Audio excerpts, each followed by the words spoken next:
Chapter 648. Outside Myriad Immortals' planet, a huge and frightening thunder formation was taking shape. Although it was huge, its power was contained within. Tiny bolts of lightning interweaved in the void like living creatures, transforming into countless dazzling runes of thunder.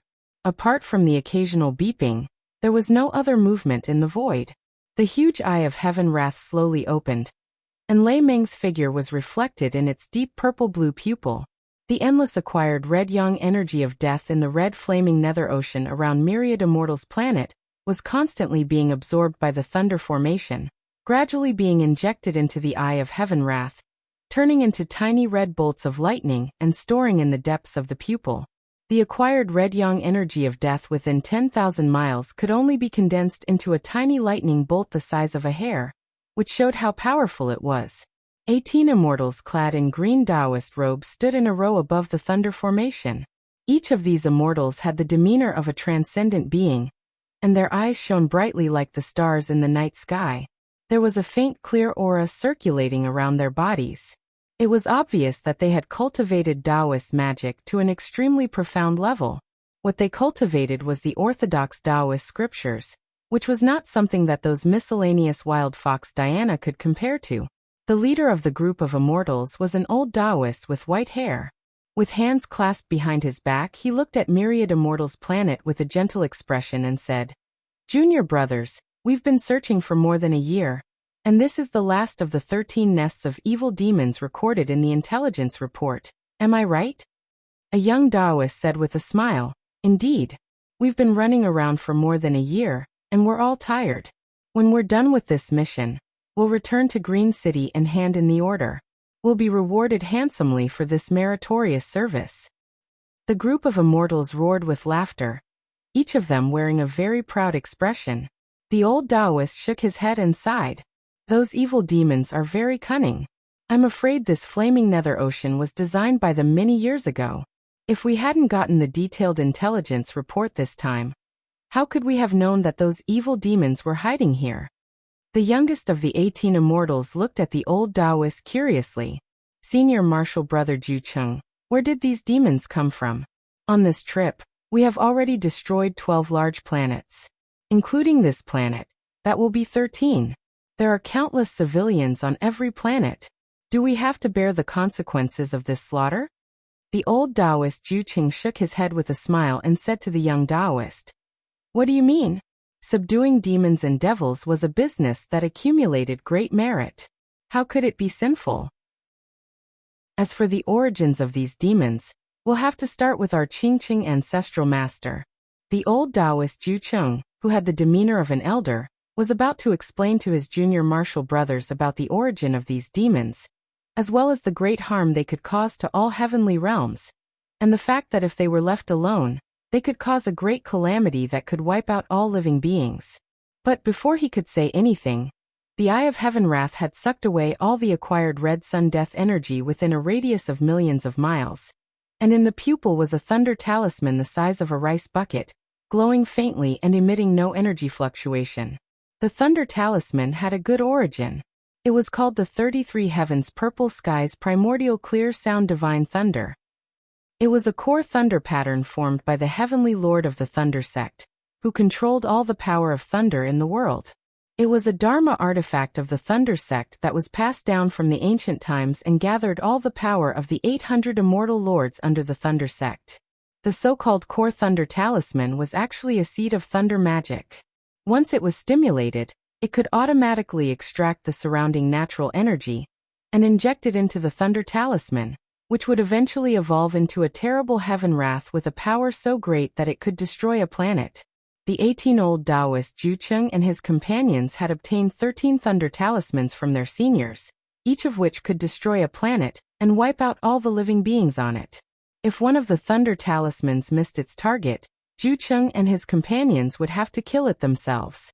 However, Ju Cheng did not think it was possible for the thunder talisman to miss its target. The Eye of Heaven Wrath in the Void was a gold immortal item created by the Thunder Sect of the Celestial Court based on the legendary divine item of the Heavenly Tao. The Eye of Heaven Wrath was like the barrel of a gun, and the Thunder Talisman was like the bullet in the barrel. When the two were combined, it could unleash a strike that was comparable to that of a gold immortal. How could the power of a gold immortal miss its target? It was clearly stated in the intelligence that the strongest cultivators in these 13 layers were merely peak-stage nascent divinity realm. Using the power of a gold immortal to fight a nascent divinity cultivator was like using a cannon to kill a mosquito. If it were not for the purpose of completely wiping out the weeds and eliminating the root of the problem, how could the Thunder sect give such an important artifact of the celestial court to Zhu Cheng and his companions? There were only 108 copies of the Eye of Heaven Wrath created by the Thunder sect in the entire celestial court. When they were combined, they formed the 33 Heavens Purple Skies Qian Yuan Thunder Zhou Demon Slaying Formation of the Thunder sect of the celestial court. It was an important artifact of the celestial court, and could not be easily taken out of the celestial court. Old Taoist Zhu Cheng felt very proud to be able to bring an Eye of Heaven Wrath with him, and use the lightning pattern of the 33 Heavens Violet Night Qian Yuan Clear Sound Juming Divine Thunder to kill more than a dozen stars. If he could complete this task perfectly, he would definitely be handsomely rewarded when he returned to the sect. Heaven Wrath of 10,000 Thunders. Zhu Cheng laughed out loud. Although it is not the real Heaven Wrath of 10,000 Thunders generated by the Heavenly Tao, it is just an imitation of the Divine Thunder of Heaven Wrath by the Thunder sect. But even after watching it over 10 times, I still can't get tired of it. Junior brothers, take a closer look. This Divine Thunder of Heaven Wrath is filled with countless mysteries. If you can comprehend one or two of them, it will bring great benefits to the Thunder Art of Green City. There was no need for old Taoist Zhu Cheng to say anything. The group of Taoists all stared fixedly at the Eye of Heaven Wrath. They looked as if they wanted to rush down and hug the Eye of Heaven Wrath, so that they could figure out its secrets. While the group of old Taoists were staring at the Eye of Heaven Wrath, the Thunder Talisman, which had accumulated enough power of thunder, had silently shot out from the Eye of Heaven Wrath.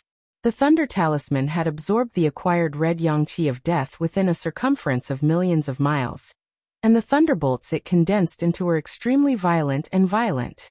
However, when the Thunder Talisman shot out of the Eye of Heaven Wrath, it gave everyone a feeling that it was slow and gentle, like a gentle and leisurely scholar or lady going for an outing in the early spring. After that, countless thunderbolts shot out of the Eye of Heaven Wrath, causing the entire thunder formation to tremble violently. Wave after wave of thunderbolts followed closely behind the Thunder Talisman, and swept toward Myriad Immortal's planet. However, these thunderbolts, which were filled with an aura of destruction, slowly descended from the sky. Just like the Thunder Talisman, they were filled with an indescribably gentle aura. Tens of thousands of miles thick bolts of lightning gently enveloped the entire Myriad Immortal's planet, wrapping it up tightly and securely. The Thunder Talisman, which had absorbed countless acquired red Yangqi of death, slowly flew into Myriad Immortal's planet's atmosphere, heading toward Lei Meng, who had the strongest magical power and aura on the planet.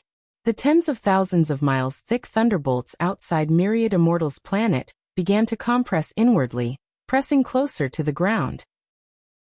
Gradually, they shot out countless tiny light threads, which attached themselves to the Thunder Talisman. On the surface of Myriad Immortal's planet, Lei Meng was sprinkling a vast amount of blood-red light. As Lei Meng had said, the ghosts and deities of the outer heavenly realms were completely different from the immortals.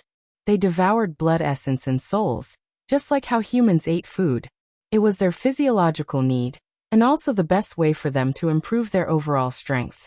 But after they digested the blood essence, souls and flesh, their bodies would absorb the energy they needed, and at the same time, release a great deal of waste. It was like when a human ate, there would be something to defecate, or when a human breathed, there would be carbon dioxide expelled. The waste released by Lei Meng and the others was the purest immortal energy and natural energy. Lei Meng and the other ghosts and deities from the outer heavenly realms were the best energy converters. As long as they were provided with enough offerings, they would be able to give back sufficient immortal energy and natural energy, bringing great benefits to the person who offered them. That was exactly what was happening at the moment.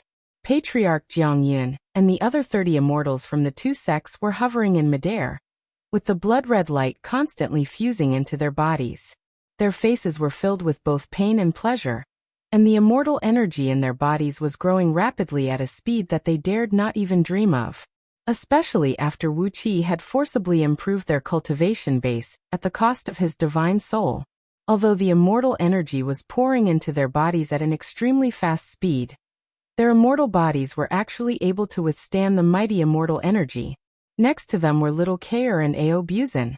Little Kair kept swallowing and spitting out blood-red light. Her feathers were standing on end, falling off and growing back at the same time. Her body was wrapped in a glistening ring of Nanmingli fire. As the blood-red light continued to pour into her body, the color of the fire became clearer and redder, thicker and thicker, and the temperature of her skin was getting higher and higher. Aobuzan's change was the greatest. A large inkstone hovering over his head was greedily devouring the blood-red light that sprinkled mainly on his body. His body had expanded to 10,000 feet long, with dark smoke billowing around him and a towering murderous aura. The scales on his body kept breaking, but they quickly healed. Every now and then, loud noises of bones and tendons breaking could be heard coming from inside his body. At the same time, his body was twitching and convulsing, but the broken bones and tendons kept healing themselves. After recasting his dragon body in a short period of time, and forcibly pushing the dragon transformation script to evolve into the true dragon transformation of the gold immortal realm, the severe pain almost made Aobuzan faint. However, this lecherous dragon was extremely fierce to himself. While spitting out flames, he kept murmuring under his breath. The words he murmured made Princess Zhang Li's pretty face turn purple and swollen. She wished she could strangle this lowly dragon to death. Only by going through the most bitter hardships can one rise above all others. Rise above all others. Rise above all others. Rise above all others. Apart from Master's women, Lao Tzu wants to ride on all the women under the heavens. This is what they mean by rise above all others. Ha ha. Hurry up and restore the magical power and divine ability that Lao Tzu had in those years. Lao Tzu must become a rise above all others. Just you wait, those bastards who pulled out all the tendons and bones of Lao Tzu in those years. Heaven bless you, you must give birth to many daughters and granddaughters in these years, and it would be best if you have countless great-granddaughters and great-granddaughters. Wherever Lao Tzu's spear passes through, I'll make all your clans suffer. Amidst Aobuzan's nonsense, the thunder mark, which was about the size of a rice bucket and had an elegant luster that looked like it was carved out of amethyst, slowly drifted towards Lei Meng's head, dragging countless tiny electric threads behind it. Lei Meng raised his head in surprise and grabbed the tiny thunder mark with one hand. What the hell is this? Strange, why is this place surrounded by thunderbolts? Chapter 649. Wuxia was dumbfounded, while Princess Zhanglu was tongue-tied. Aobuzan stared fixedly at Lei Meng and cried out, "Monster! I can't believe you've eaten all the thunder marks of the Thunder Clan. Well then, senior, why don't you eat all the thunderbolts in the sky? Look at all these thunderbolts. How many years of hard cultivation will they last?" Lei Meng, on the other hand, waved a hand into the sky and grabbed a huge eye that was 36 miles long, surrounded by dark clouds and faintly emitting purple-blue electric arcs. It was crystal clear and looked like it was made of gemstones. Lei Meng casually made a grabbing motion. No one knew what restrictive spell he had used, but it shrunk the eye to about an inch long. Then he threw it to Wuxia. Little Kair did not know much about this telescreen. Just like Wuxia and Princess Zhanglu, she was so frightened by the terrible power contained in the telescreen that her feathers stood on end, and her body, which was already as round as a ball, became even fatter. Aobuzan nearly choked on his own saliva. Damn it! What the hell did Lao Tzu do? He roared at the top of his voice. Why is there a myriad thunder wrath? Wuxia and Princess Zhanglu looked up anxiously, and only then did they realize that the entire myriad immortals planet had been enveloped by the thick and silent telescreen. Words could not describe the terrible pressure that came from the tens of thousands of miles thick and sticky curtain as it slowly approached the ground. Wuxia only knew that his body was stiff with fear, and even his divine soul had gone stiff. He could not think of any way to deal with it. However, it was useless to Lei Meng. Therefore, both Wuxia and Princess Zhanglu had no choice but to inject the energy they obtained into their interstitial worlds. turning the enormous blood-red energy into the energy source for the growth of their interstitial worlds. With the help of this energy, their interstitial worlds underwent a tremendous change, but the atmosphere was very different from just now. Amidst Aobuzin's hysterical howl, Lei Meng grabbed the falling thunder mark and brought it to Wuqi and the others. "What is this?" he asked, puzzled. "Did your enemies come knocking on our door?" The power of thunder contained in this talisman is not simple, and your cultivation base is not very strong. How did you offend such a powerful enemy?" Wuqi looked at the thunder mark without saying a word, while Aobuzin rolled his eyes and nearly fainted. He howled at the top of his voice. "Don't put this thing in front of Lao Tzu. Heaven Lady of Earth, do you know what this is? This is a deadly thing." Wuqi and Princess Zhonglu exchanged a glance.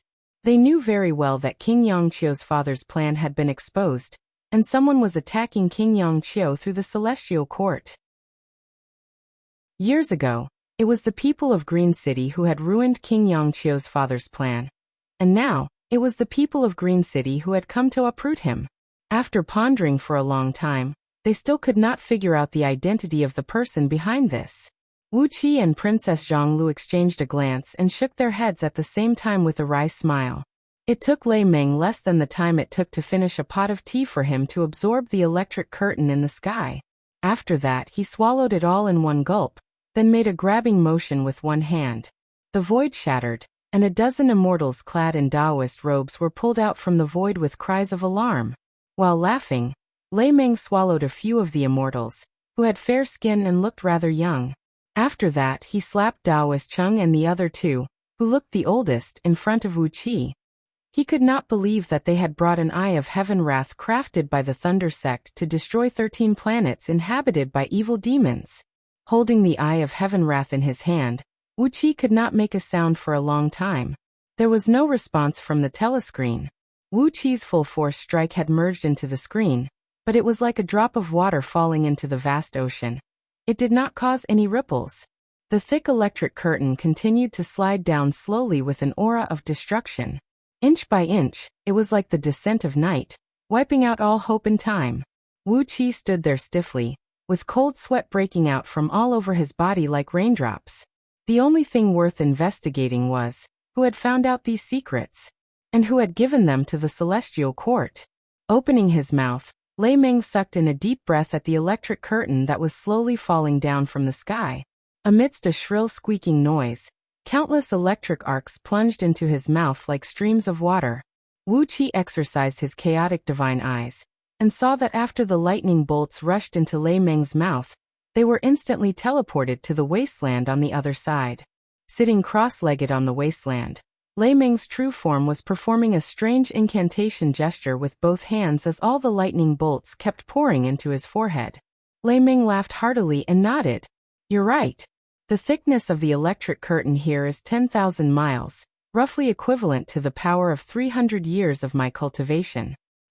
I never thought that I would not only enjoy a blood sacrifice this time, but also receive such great benefits. In that case, I won't stand on ceremony." Little Kair and Aobuzin opened their eyes at the same time, looking up at the falling electric curtain. Zhu Cheng and his two junior brothers were pulled down from the sky by Lei Meng, and then slapped to the ground with a heavy slap. Their heads were dizzy from the fall, and they felt a sharp pain in their bones and tendons. All of a sudden, they were kicked in the face by Wuqi, knocking all their teeth out. When Zhu Cheng saw his junior brothers being swallowed by Lei Meng, he could not help but cry out in a trembling voice, "Junior brothers, you've all died a miserable death." Wuqi glared at Zhu Cheng with his eyes burning with rage. "What enmity do you have with me? Why did you plot against me with this kind of thunder magic?" he snapped. The more Wuqi thought about the terrible pressure when the electric curtain fell just now, the more he thought about it, the more furious he became. So he gave Zhu Cheng a hard kick in the face. With a panicked look on her face, Princess Zhonglu let out a clear cry. The five-colored divine ray behind her suddenly spun and soared up into the sky, transforming into a sheet of dazzling light that swept across the electric curtain that was descending from the sky. A faint rumble of thunder rang out, and the five-colored divine ray unleashed by Princess Zhonglu shattered with a boom. Princess Zhongli staggered a few steps back, with blood oozing out of her 7 orifices. Lei Meng fiddled with the terrible thunder mark, which was powerful enough to wipe out all the living beings on Myriad Immortals' planet with one strike. Finally, he shook his head, opened his mouth, and shoved the thunder mark into his mouth. A muffled boom rang out as dark clouds suddenly emerged from his body, and the number of lightning bolts and thunderbolts increased by a few times. Lei Meng praised delightedly. What a delicious taste! It's even better than the magic power I gained after 100 years of arduous cultivation. Wuxia and Princess Zhonglu exchanged a glance and shook their heads at the same time.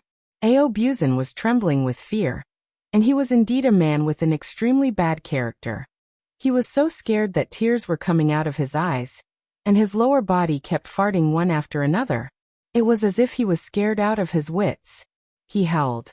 Lao Tzu will not accept this. Lao Tzu has just regained his fleshly body, and Lao Tzu's cultivation base has yet to recover. Lao Tzu is still a dragon boy. Lao Tzu will not accept this. Born in Green City, he was the personal disciple of the Green City Patriarch, and served as the heaven-patrolling emissary of the Celestial Court.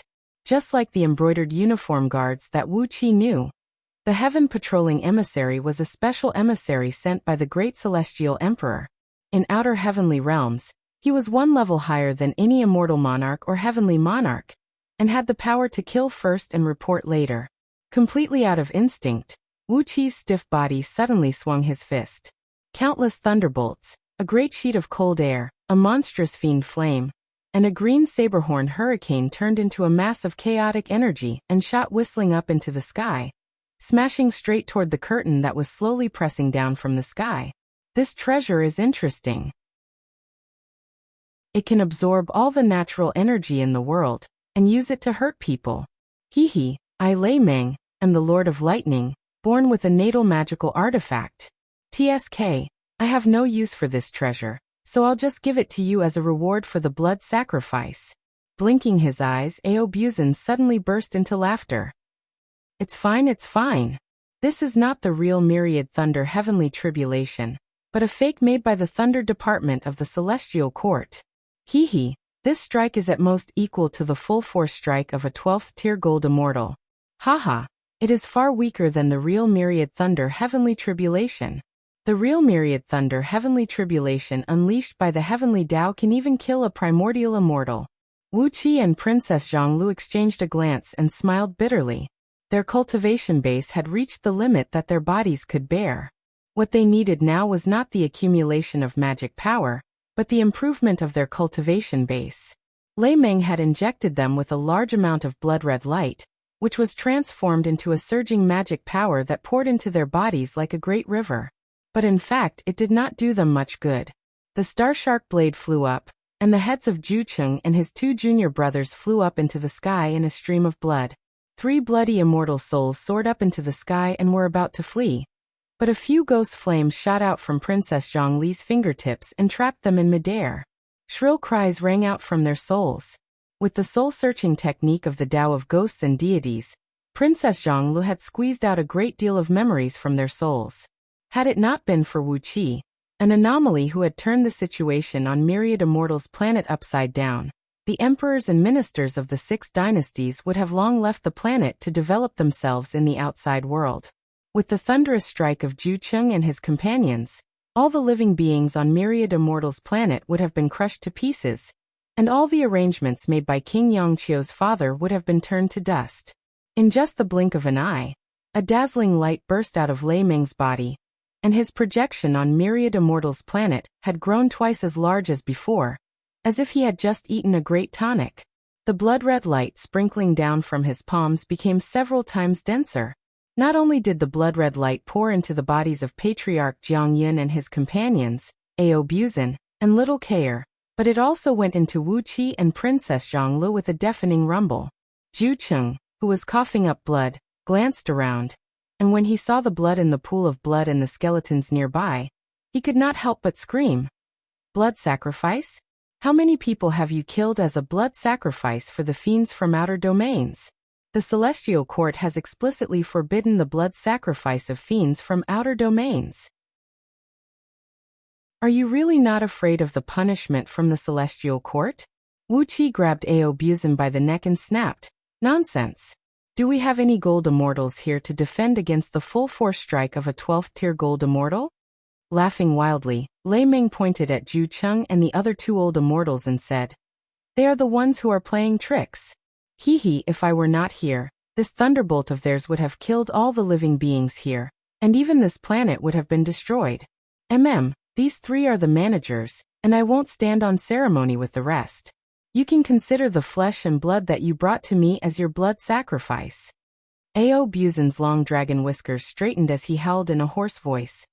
Heavens, Lao Tzu has forgotten that Lao Tzu does not have the cultivation base he once had. This is the eye of heaven's wrath forged by the celestial court's thunder sect. In those days, Lao Tzu thought it was nothing, but now, Lao Tzu is going to die here, and his soul will be destroyed, never to be reincarnated. Apart from the core secrets of their immortal souls that were related to their own cultivation techniques, which prevented the soul-searching technique from being used to find out the various scriptures of their sects, Princess Zhonglu had interrogated them about their origins, their identities, and their mission. Chapter 650. Lei Meng, a ghost from another domain, had a rather careless temper. He threw the Eye of Heaven Wrath, a precious treasure of the celestial court, to Wuxia, devoured all the offerings and then turned to leave. Fortunately, before he left, he still remembered to remind Wuxia to offer him some offerings every few days. Otherwise, Wuxia would really suspect that this fellow would turn his back on Wuxia after he had reaped enough benefits this time. The Eye of Heaven Wrath, shrouded in dark clouds and emitting faint thunderbolts, felt heavy in his hand. Even with Wuqi's current physical strength, he still felt the 1-inch long, transparent eye forged with some unknown material was heavy. It was heavy, strong, hard and slippery, and when he held it in his hand, he could feel tiny electric currents constantly stimulating his palm muscles, making him feel a burning sensation in his hand. He wished he could throw it away as soon as possible. Just now, he had obtained all the information about the Eye of Heaven Wrath from Zhu Cheng's memory with the soul-searching technique. It was a precious treasure of the Thunder Department of the Celestial Court, and would not leave the hall unless there was something important. Without this Eye of Heaven Wrath, the Thunder Division's most powerful Demon Buster array would be incomplete. Originally, the Demon Buster array would be able to unleash 100% of its power. Now only 10% of its power would remain. In other words, without this Eye of Heaven Wrath, 90% of the strongest means of the Thunder Department of the Celestial Court would be crippled. The loss of 90% of the strongest combat force was enough to throw all the officials of the Thunder Department of the Celestial Court into a mess. If the Celestial Emperor in charge of the Thunder Department, the North Pole Celestial Emperor of the 5 Directions and 5 Imperial Celestial Emperors, learned of this, at least half of the officials of the Thunder Department would have to pay a visit to the Immortal Flaying Platform, where their immortal bodies and immortal souls would be destroyed, and their souls would be reincarnated again. Whether they could still cultivate to become immortals in their next lives, or occupy a high position in the Celestial Court, was something that only God knew. Without this treasure, those Star Lords, Heavenly Lords and Immortal Lords of the Thunder Division will go crazy. Wuxia laughed strangely. Princess Zhonglu also looked at the Eye of Heaven's Wrath in Wuqi's hand, not knowing what to do with this hot treasure. It would be a pity to discard it. When used alone, the power of this Eye of Heaven Wrath was no weaker than an upper-grade gold immortal artifact. Moreover, thunder was the command of the heaven and earth, the most powerful force in the world. With the Eye of Heaven Wrath in hand, it would bring endless benefits to an immortal cultivator. At least, he would not have to worry about the invasion of evil fiends. However, if he kept this treasure in his hands and the Thunder Clan pursued the matter, it would be a huge problem. The Thunder Department of the Celestial Court was the most powerful department among all the departments of the Celestial Court. It was the most powerful and influential department, with many experts and the most powerful potential force. From Zhu Cheng's memory, Wuqia knew that the Thunder Department was directly under the jurisdiction of the Northern Celestial Emperor, and the 2 immortal kings under him were in charge of the daily affairs of the department. The 2 immortal kings were only nominally in charge of everything. The ones who really took care of the affairs of the Thunder Division were the 12 heavenly lords of the Thunder Division, who were on duty on a monthly basis, and the 800 immortal lords under each heavenly lord, who were also on duty on a monthly basis. In addition to that, the Thunder Department was also responsible for punishing the immortals of the Celestial Court who had violated the taboo, and their power was so great that it made one's scalp go numb just thinking about it. There were more than 100,000 immortals of the Thunder Department who were in charge of this department. The number of immortal officials and immortal officials attached to the various departments and departments of the Thunder Department was truly uncountable. Weighing the Eye of Heaven Wrath in his hand, Wuxia smiled bitterly and said, Zixian, if a farmer from Great Yan rushed to Great Yan's scouting office, beat the chief supervisor of a wind guard, and robbed him of his seal, what would the scouting office do? Princess Zhongli stared fixedly at the Eye of Heaven Wrath, gritted her teeth, and said with a cold snort, of course they would search the world, capture him alive, cut him into pieces, and wipe out his entire clan. If he still can't vent his anger, he might even implicate his neighbors. Or he might even slaughter the entire city and village. It's an easy and normal thing to do.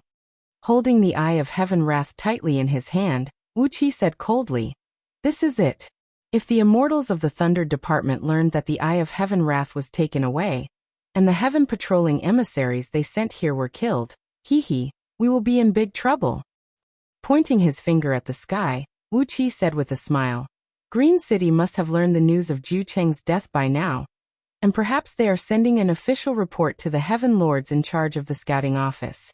I reckon that in a few days, the heaven patrolling emissaries will come here to investigate the news. We have to leave this place as soon as possible. Princess Zhongli glanced at Wuxia's hand and said in a low voice, aren't you afraid that the Eye of Heaven Wrath will burn your hand?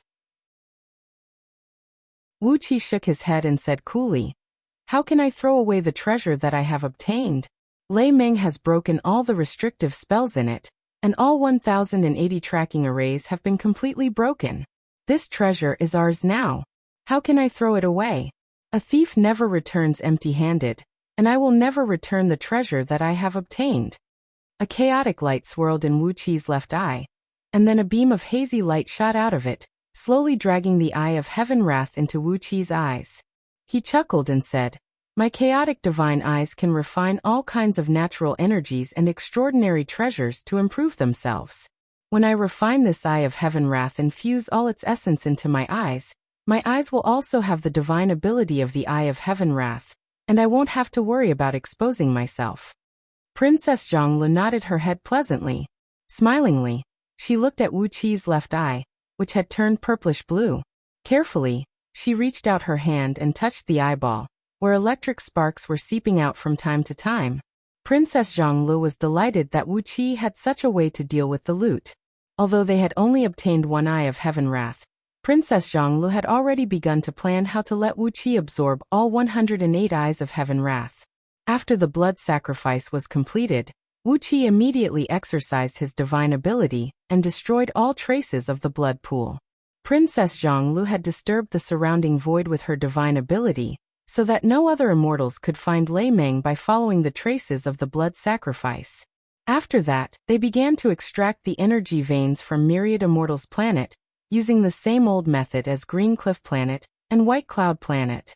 All the beautiful sceneries and scenic spots on Myriad Immortals' planet were also plundered and stuffed into their interstitial worlds. This was the greatest manifestation of the damage that immortal cultivators had done to the natural world. Interstitial worlds were the foundation of immortals. If they wanted to develop and strengthen their interstitial worlds, it would take years and months for the immortals to grow their interstitial worlds by themselves. Therefore, once an immortal cultivated his interstitial world, his ability to plunder resources from the outside world would reach a frightening level. A planet with decent energy veins could support 30 to 50 heaven immortals for their cultivation. However, a gold immortal would need the support of at least several, or even dozens of outer heavenly realms to be able to continue his cultivation smoothly. Not only did gold immortals have to satisfy the growth of their immortal energy, but they also had to satisfy the needs of their interstitial worlds. He had worked hard to develop a world in his interstitial world. How could it be more convenient than directly plundering spiritual energy and all kinds of ready-made mountains and rivers from the outside world? Therefore, this was the most criticized aspect of immortal cultivators. Heaven immortals were nothing more than parasites, while gold immortals had evolved from parasites into cancer cells.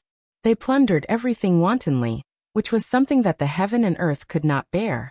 Therefore, the various thunder tribulations that gold immortals had to suffer were extremely tragic. Wuxia and Princess Zhonglu had plundered Green Cliff Planet, White Cloud Planet, and Myriad Immortals Planet, even emptying the underground energy veins. This was the most hated act by the great Tao of heaven and earth. If it were not for the strange cultivation technique they practiced, which made it difficult for the great Tao of heaven and earth to detect their aura, they would have been struck by countless thunder tribulations. After 2 eons of rest, Myriad Immortals Planet's underground energy veins and all kinds of resources were 10,000 times more abundant than those on Green Cliff Planet and White Cloud Planet. Wuxia and Princess Zhonglu had plundered all the energy veins on Myriad Immortals Planet, as well as all the flowers, plants, and trees on the planet. After such a thorough search, Wuxia and his company actually found many demons and fiends who had luckily escaped from Patriarch Yuan Hua's butcher knife. Among them were a few old dragon kings and their relatives in the 4 oceans. Altogether, there were about 100 flood dragons and 400 to 500 shrimp and crab soldiers. These were the only aquatic demons left in the 4 oceans of Myriad Immortals Planet, which once had hundreds of millions of aquatic demons. The reason why these aquatic demons had submitted to Wuxia was that when Ao Buzan, the lecherous dragon, stood in front of them and unleashed his chaotic divine dragon aura, these flood dragons and aquatic demons immediately knelt on the ground and called him Patriarch. It did not take Wuxia any effort at all, and he had gained himself a group of smart and capable subordinates. Since they could escape from Patriarch Yuan Hua's butcher knife, how could these aquatic demons not be smart? What made Wuxia even happier was that Wanying Dragon King, who was protecting the villagers of Meng Village, had also fled to the ocean, seeking the protection of some old Dragon King. The villagers of Meng Village were Wuxia's only concern in Myriad Immortals Planet. Now that several thousands of villagers were safe and sound, Wuxia thanked Wanying Dragon King again and again. Therefore, he simply asked Wanying Dragon King to be the leader of this group of aquatic demons, and put him in charge of commanding them. After spending 2 days and 2 nights, Wuxia and Princess Zhonglu had plundered everything on Myriad Immortals Planet, moving all the mines and mineral veins into their interstitial world. After that, Wuxia turned to the secret cave where he found the silver lotus. With the blood sacrifice of Lei Meng, the blood essence and corpses of countless living beings on Myriad Immortals Planet had been exchanged for a tremendous power. With the help of Lei Meng, Ao Buzan, the lascivious dragon, had safely crossed the threshold of Gold Immortal Realm. His overall strength was far beyond that of a Gold Immortal, and what he lacked now was nothing more than magic power and cultivation base. Therefore, with the support of sufficient magic power, Ao Buzan was able to steadily advance to the 18th tier Gold Immortal Realm. With Ao Buzan's help, and Wuxia's guidance, Ao Buzan easily cracked the outer dimension Great Void Formation, and obtained the Black Pearl in the formation. Without having the time to carefully identify the origin and function of the pearl, Wuxia and his company left Myriad Immortals Planet in a hurry. 3 days after Wuxia and his company left Myriad Immortals Planet, thousands of thunderbolts suddenly poured out of the void. Riding on thunderbolts, a large group of ferocious immortals plunged toward Myriad Immortals Planet, smashing it to pieces. As Wuxia had expected, the Immortals of Thunder Sect had come to search the entire planet in a hurry. But by this time Wuxia and his company had already arrived at the planet where Yandan and the others were. Chapter 651. It was a small and remote starfield. Even the immortal monarch who was in charge of this starfield had forgotten that there was such a remote and barren place here. According to Wuxia, this was a small planetary system, slightly smaller than the solar system where Earth was located. It had a slightly white sun, with 4 planets orbiting around it, and one of them had life on it. That was all. Originally, there were a few lowly itinerant cultivators on this small planet, bullying and enslaving tens of millions of ordinary people. These few itinerant cultivators, whose cultivation base was around the realm of nascent soul, had been living a comfortable life. But ever since Yen Dan brought many civil and military ministers of Great Yen, a group of elite soldiers and a large number of carefully selected elites to this planet, these itinerant cultivators had met with great misfortune. All the cultivators were killed, and the dozens of small kingdoms in the mortal world were wiped out in just one day. All the members of the royal family were beheaded. Great Yen had completely occupied the planet, and had quickly established various government offices. The countless civil and military ministers brought here by Yen Dan were the absolute elites of Great Yen, and even the ordinary people who came with them were the best elites of Great Yen. Therefore, in just a few years this place had developed very well. The capital city of Great Yen on this planet was still named Ji City. The city wall, measuring tens of miles in both width and length, stood towering over the vast wilderness like a long dragon. The carefully selected wilderness was extremely fertile, and was now crisscrossed with crisscrossing paths. Countless farmlands had been opened up, and tens of thousands of villages, towns, and cities had been built on it. In this brand new place, the people of Great Yen were resting and building up their strength bit by bit.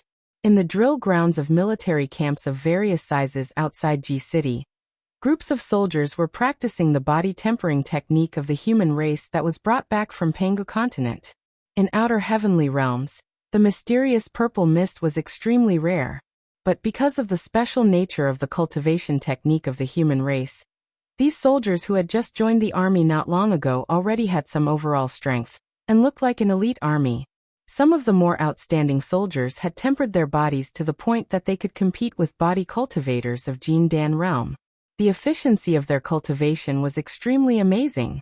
If these soldiers were brought back to Pangu continent, perhaps in just a few years, they could cultivate to a frightening overall strength that could compete with heaven immortals. Leading a group of people, Wuxia and Princess Zhongli flew all the way here. Looking down at the current situation of Great Yen, they could not help but keep nodding their heads. When they scanned the drill grounds outside Ji City with their divine will, they found that there were about 3 million soldiers practicing the cultivation technique of the human race. After carefully calculating the proportion of soldiers, Wuxia could not help but feel speechless. On Pangu continent, a 9th-grade province like Great Yu could only recruit a few hundred soldiers to guard it. Even Zhong province, a 1st-grade province under Feng Lingling's rule, could only muster a little over 300,000 soldiers. Even Zhong province, a 1st-grade province, could only muster about 300,000 soldiers, and Feng Lingling could only muster about 300,000 soldiers. What was the total population of Great Yen now? Yen Dan was indeed a generous man. The military strength of Great Yen was nearly 10 times greater than that of a 1st-grade province like Zhong province. When he thought about the faces of those prefecture overseers, grand oracles, military ministers, and all the officials and generals on Pangu continent, and then looked at the 3 million elite soldiers training crazily outside Ji City, Wuxia suddenly had a very strange illusion. That Pangu continent was a flock of lambs, and he, Wuxia, was about to throw 1, or even 6, beasts into the flock of lambs. If the heroes of the 6 dynasties had the same resources as Pangu continent, and given enough time, what could they do? Most importantly, Wuxia had brought the method to break the black celestial forbidden curse, so King Yangshan and King Yangqiu could no longer control the people of the 6 dynasties. Princess Zhongli and Wuxia had a telepathic connection, and they thought of the same problem almost at the same time. The two of them looked at each other and smiled. They had a tacit understanding. The 2 beams of light descended in Ji City and landed in front of the imperial palace. Before the imperial guards could scold them, Princess Zhongli and Wuxia had thrown out their tokens of 9 swallows, falling right into the hand of the leader of the imperial guards. At the sight of the 2 tokens, the imperial guards dropped to their knees. Qiqi bowed deeply to Wuxia and Princess Zhongli. Wuxia paid no attention to them. He circulated his energy and focused his mind, sending a wisp of his voice into the palace. Your Majesty, Wuxia and Zixian are back. We have found the method to break the black celestial forbidden curse. After a moment of silence, countless sword beams suddenly soared into the sky from the depths of the imperial palace. Amidst one of them was a 1,000 feet long golden sword beam, in which Yen Dan, clad in a black robe, was flying at top speed, laughing aloud. In just the blink of an eye, Yen Dan, Sun Kuang Mod, Han Fei Jingku, Tianguang, Fan Yuqi, Qin Wuyang, and the other emperors and ministers of Great Yen had surrounded Wuqi and Princess Zhongli. On the contrary, Patriarch Jiang Yin and his company, who were following behind Wuqi, paid no attention to them at all. The news that Wuqi had found the method to break the Black Celestial Forbidden Curse had occupied all the thoughts of Yen Dan and others, and they had no time to pay attention to other people and things. As long as the restrictive spell in their nascent divinity was removed, as long as the damned restrictive spell that would last for generations, even for their descendants, they would be able to fly freely in the vast sky and swim freely in the vast ocean. With the abilities of Yen Dan and the others, where couldn't they go? What was the big deal about a small planet? They were really going to turn this world upside down. It was Xiang Yu, one of the men from the 6 dynasties, who dared to say in public when he saw Ing Zheng's chariot, "I can replace him." And Ing Zheng, who Xiang Yu said could be replaced, was a mighty overlord who swept across the world and wished he could trample the heaven and earth under his feet. In this vast and boundless world controlled by the immortals and the human race, if these heroes and heroes of the 6 dynasties did not turn this world upside down, replace those lofty figures, and trample the heaven and earth under their feet, what kind of heroes were they? What kind of heroes were they? Even if they were facing the mighty immortals, even if they were facing the mighty powers that had been passed down from the ancient times, just like what Xiang Yu had said, "I can replace him." How could these proud and arrogant heroes, especially Sun Kuang and Mod, allow their nascent divinities to be controlled by someone else? If it were not for the fact that they did not even have the freedom to commit suicide, and that their souls would be controlled by someone after they died, people like Sun Kuang and Mod would have killed themselves long ago to seek true liberation. Therefore, when Wuqi came back and told them that he had brought them the method to free themselves, Yen Dan and others could not help but be excited. The emperor and courtiers of Great Yen escorted Wuqi and Princess Zhongli into the imperial palace, where a banquet was held in the great hall to celebrate. Yen Dan and others were very experienced. Although they were delighted that Wuqi had brought them the mystic technique to solve the Black Celestial Forbidden Curse, none of them showed the slightest anxiety. Yen Dan kept raising his cup, and the courtiers cheered in response. Everyone drank the wine together, thinking that Wuqi and Princess Zhongli had won the victory. Wuqi and Princess Zhongli told them in detail what had happened on Pangu continent over the past few years. Yen Dan and others were beaming with joy, while Yue, Tianguang, Jingku, Qin Wuyang, Fan Yuqi, and other military officers were rubbing their palms, wishing they could go to Pangu continent with millions of pixiu in their hands and stir up a storm. The vast Pangu continent, with its endless people and glorious world, was the perfect place for them to show off their might. Compared with Pangu continent, the former homeland of the 6 dynasties was too small to arouse the interest of these people. It took several hours for Wuqi to tell them in detail what had happened over the past few years, including the people he had met, and the things he had encountered. He described in detail all the details of King Zhongqiu and Patriarch Miaoing, King Yangqiu and King Yangshan, and how Feng Lingling was rescued after being convicted. There were many things that Wuqi had not seen through, but he was sure that someone among the people present could. After describing everything, Wuqi told Yen Dan about his worries. Although he had obtained the Black Celestial Forbidden Curse from King Yangqiu, it was a mysterious curse inherited from the ghosts and deities of the outer heavenly realms. Even Wuqi and Princess Zhongli could not fully grasp its mysteries. No one could tell what would happen when the curse was broken. Therefore, although Su Qin, Yen Bugui, and the others were all on Pangu continent, and the 1,000 elites of scouting office were the descendants of important ministers of Great Yen, Wuqi dared not to try breaking the curse on them. Su Qin, Yen Bugui, and the others were the absolute elites of Great Yen. Even the loss of one of them would make Wuqi feel uneasy. After listening to Wuqi, Yen Dan understood his worries.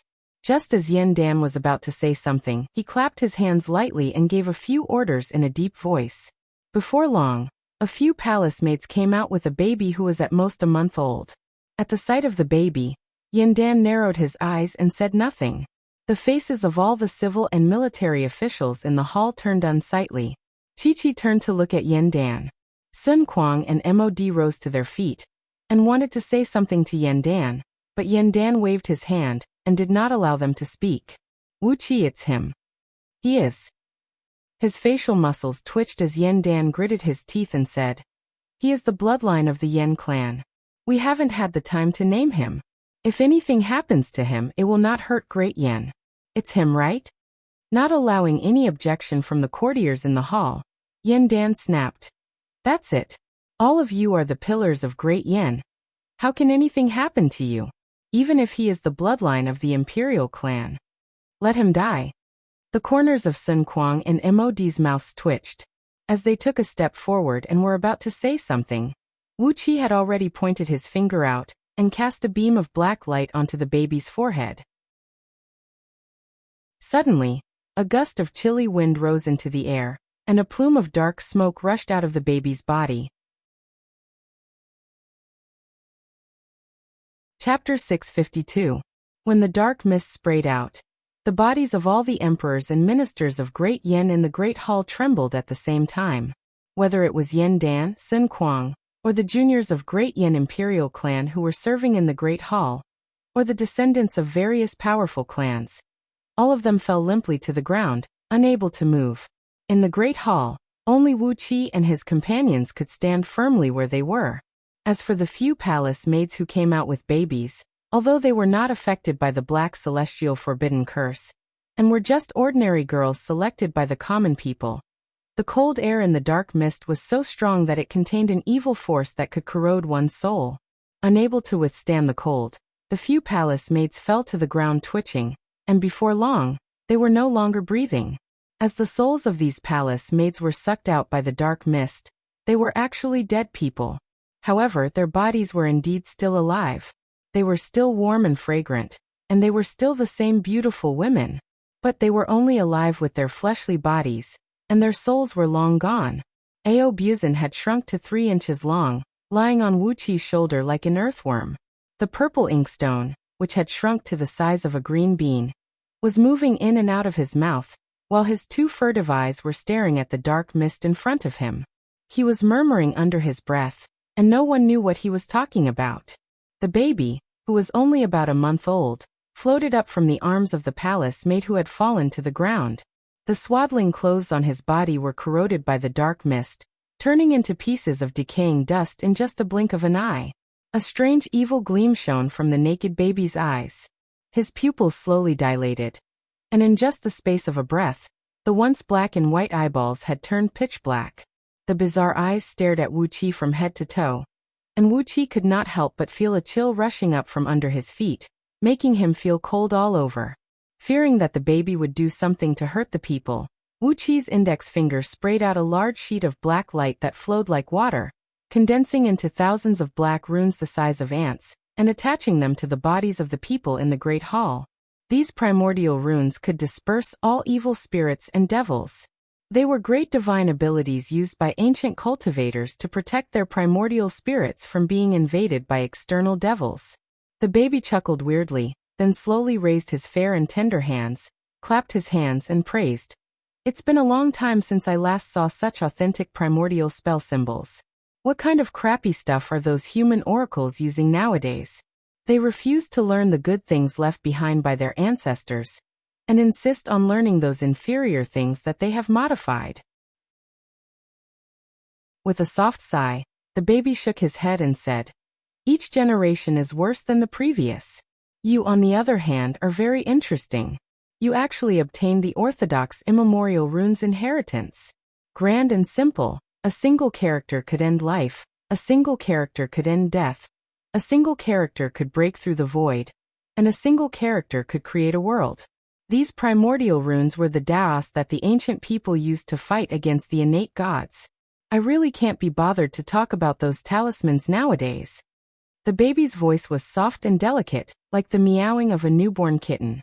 However, the strange scene of a 1-month-old baby speaking like an old man sent chills down the spines of everyone in the hall.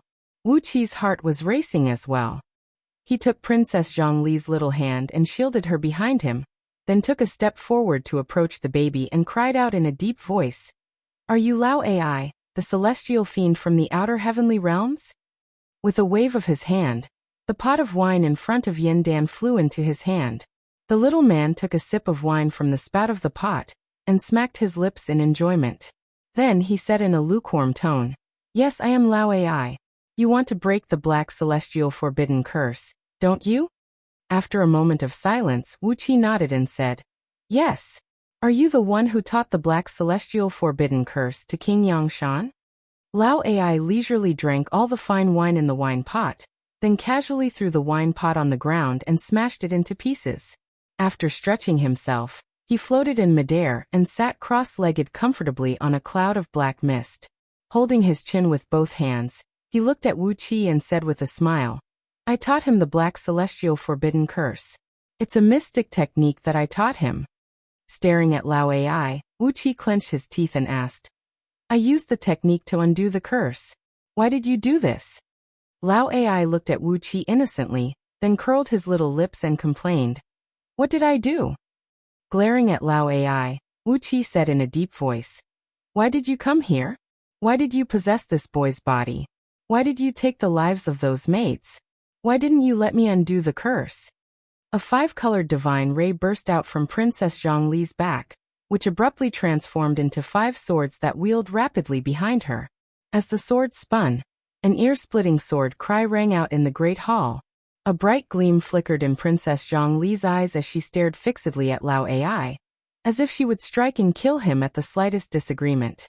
Giving Princess Zhonglu a surprised look, Lao Ai exclaimed, "Wonderful! You're actually a demigod who has awakened the bloodline of an ancient god? And you're even such a beautiful girl? TSK, if those old fools knew they had a treasure like you, wouldn't they break their heads for you? You're a demigod, and a demigod who has awakened his own bloodline. You've even formed an innate divine soul. You're a highly sought-after treasure. Their sons and grandsons need such a good vessel to breed their offspring." Wu Qi's face darkened. Clenching his teeth, he cried out, "Lao Ai, answer my question. If you continue to talk nonsense, don't blame me for being rude." Lao Ai gave Wu Qi a sideways glance, spread his arms, and said lightly, "I'm just being kind. Don't let this girl beside you show off her power for no reason. If the few leaders of the ancient gods on Pangu continent know about this little girl, the Eastern Green Emperor, the Northern Black Emperor, and the Western White Emperor will definitely send out countless subordinates to rob her." Wu Qi stared coldly at Lao Ai, his eyes flashing with lightning. The natural energy in the surroundings rushed into his body and was quickly transformed into lightning bolts by the eye of heaven wrath in his eyes. Lao Ai's face darkened slightly. He looked thoughtfully into Wu Qi's eyes, shook his head, and sighed. "Don't be angry, let's talk nicely. If you're still angry, I'll turn around and leave right away, then sell the information about this little girl. Don't blame me when you're hunted all over the world." The lightning in his eyes retracted abruptly. Smiling, Wu Qi cupped his fist at Lao Ai and said, "There's no need for this, senior. Let's talk nicely." Lao Ai narrowed his eyes and stared at Wu Qi's smiling face. Suddenly he shuddered. He shook his head and said with a wry smile, "What bad luck. I've bumped into a difficult little boy. TSK, you're much more difficult to deal with than those blockheads like King Yangshan. Alright, let's talk frankly." After a moment of pondering, Lao Ai began to calculate for Wu Qi with his fingers.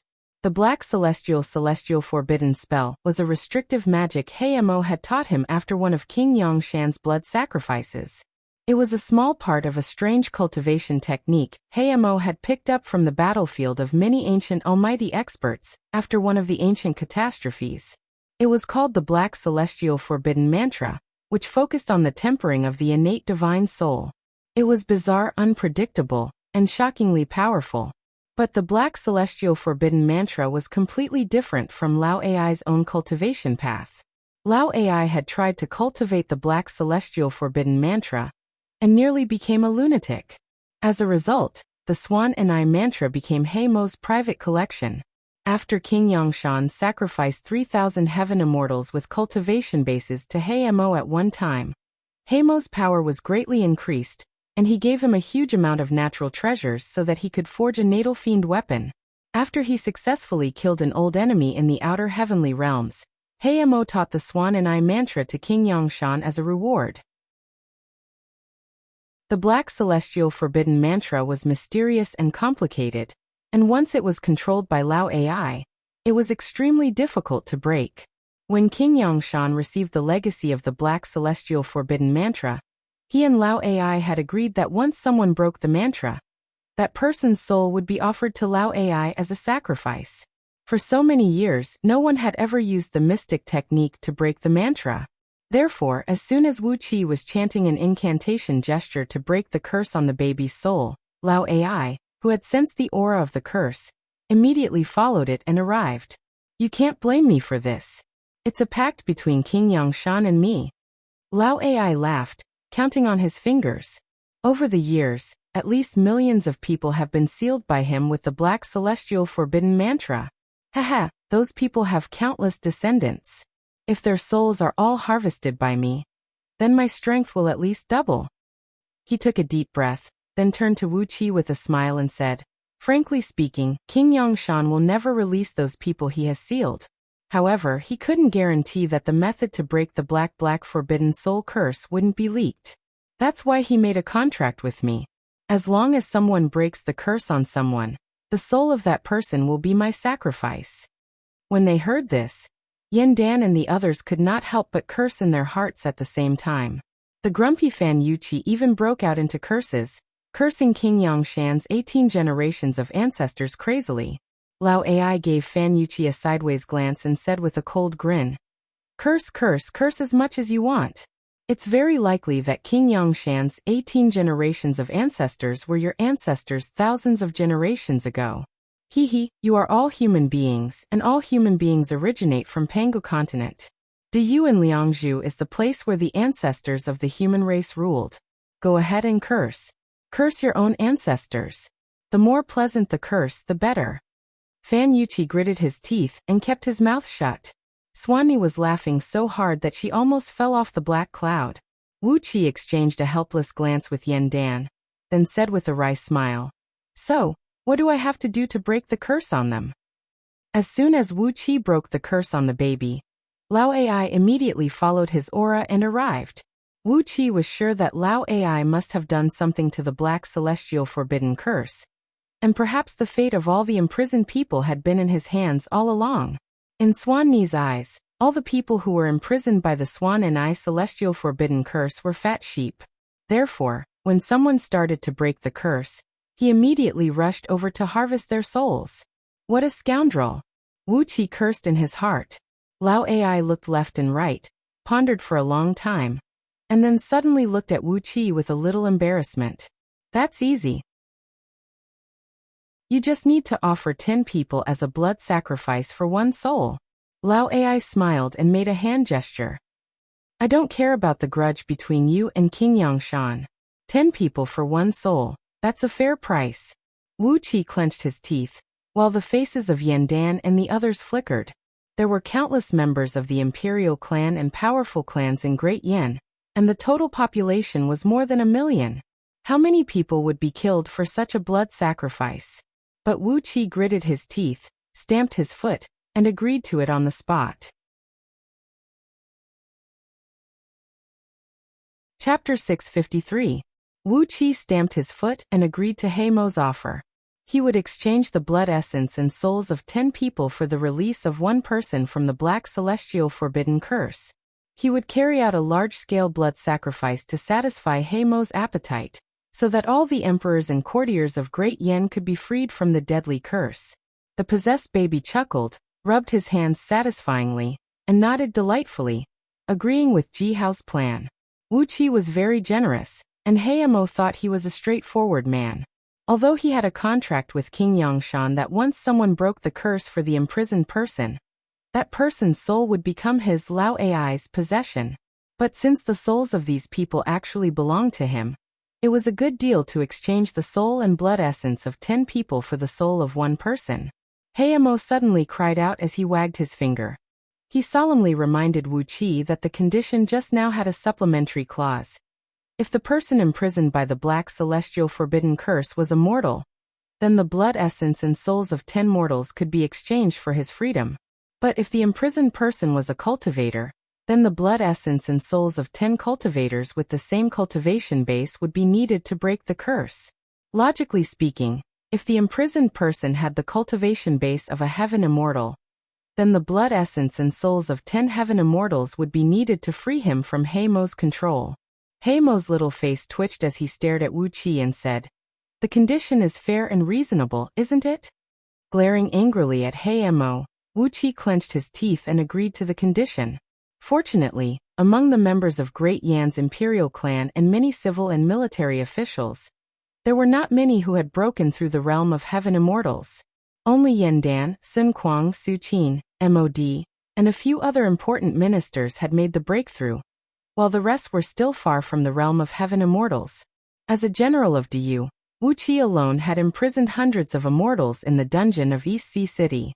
It was more than enough to exchange them for the freedom of Yandan and others.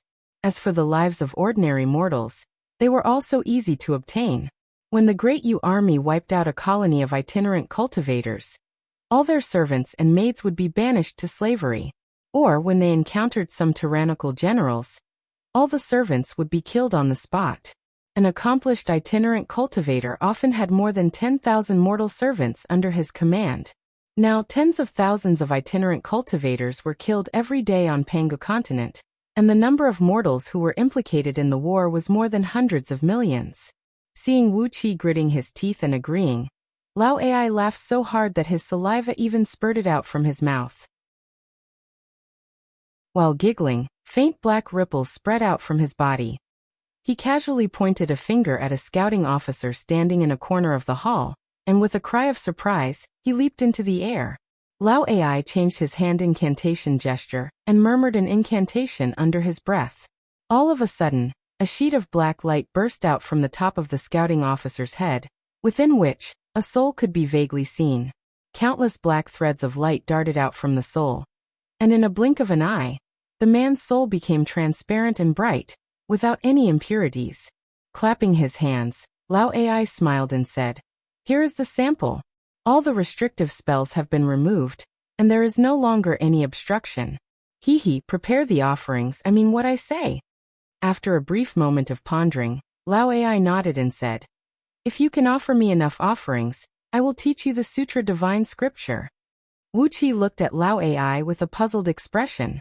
Looking at Wuqi's surprised look, Lao Ai breathed a deep sigh and said, "The Sutra Divine Scripture is indeed an ancient mystic technique, but it is different from my own cultivation path. It refines one's divine soul with all kinds of murderous aura, and it is the orthodox great Tao of ancient fiends. But I belong to, since I am not from the same clan as the owner of the Sutra Divine Scripture, I can't cultivate it." Rubbing his fingers quickly, Lao Ai chuckled and said, "Give me enough benefits, and the Sutra Divine Scripture will be waiting for you. Look at the black celestial forbidden spell. Such a powerful restrictive spell is just an insignificant restrictive spell. As long as you offer me more blood sacrifices, perhaps I will teach you all of the Sutra Divine Scripture."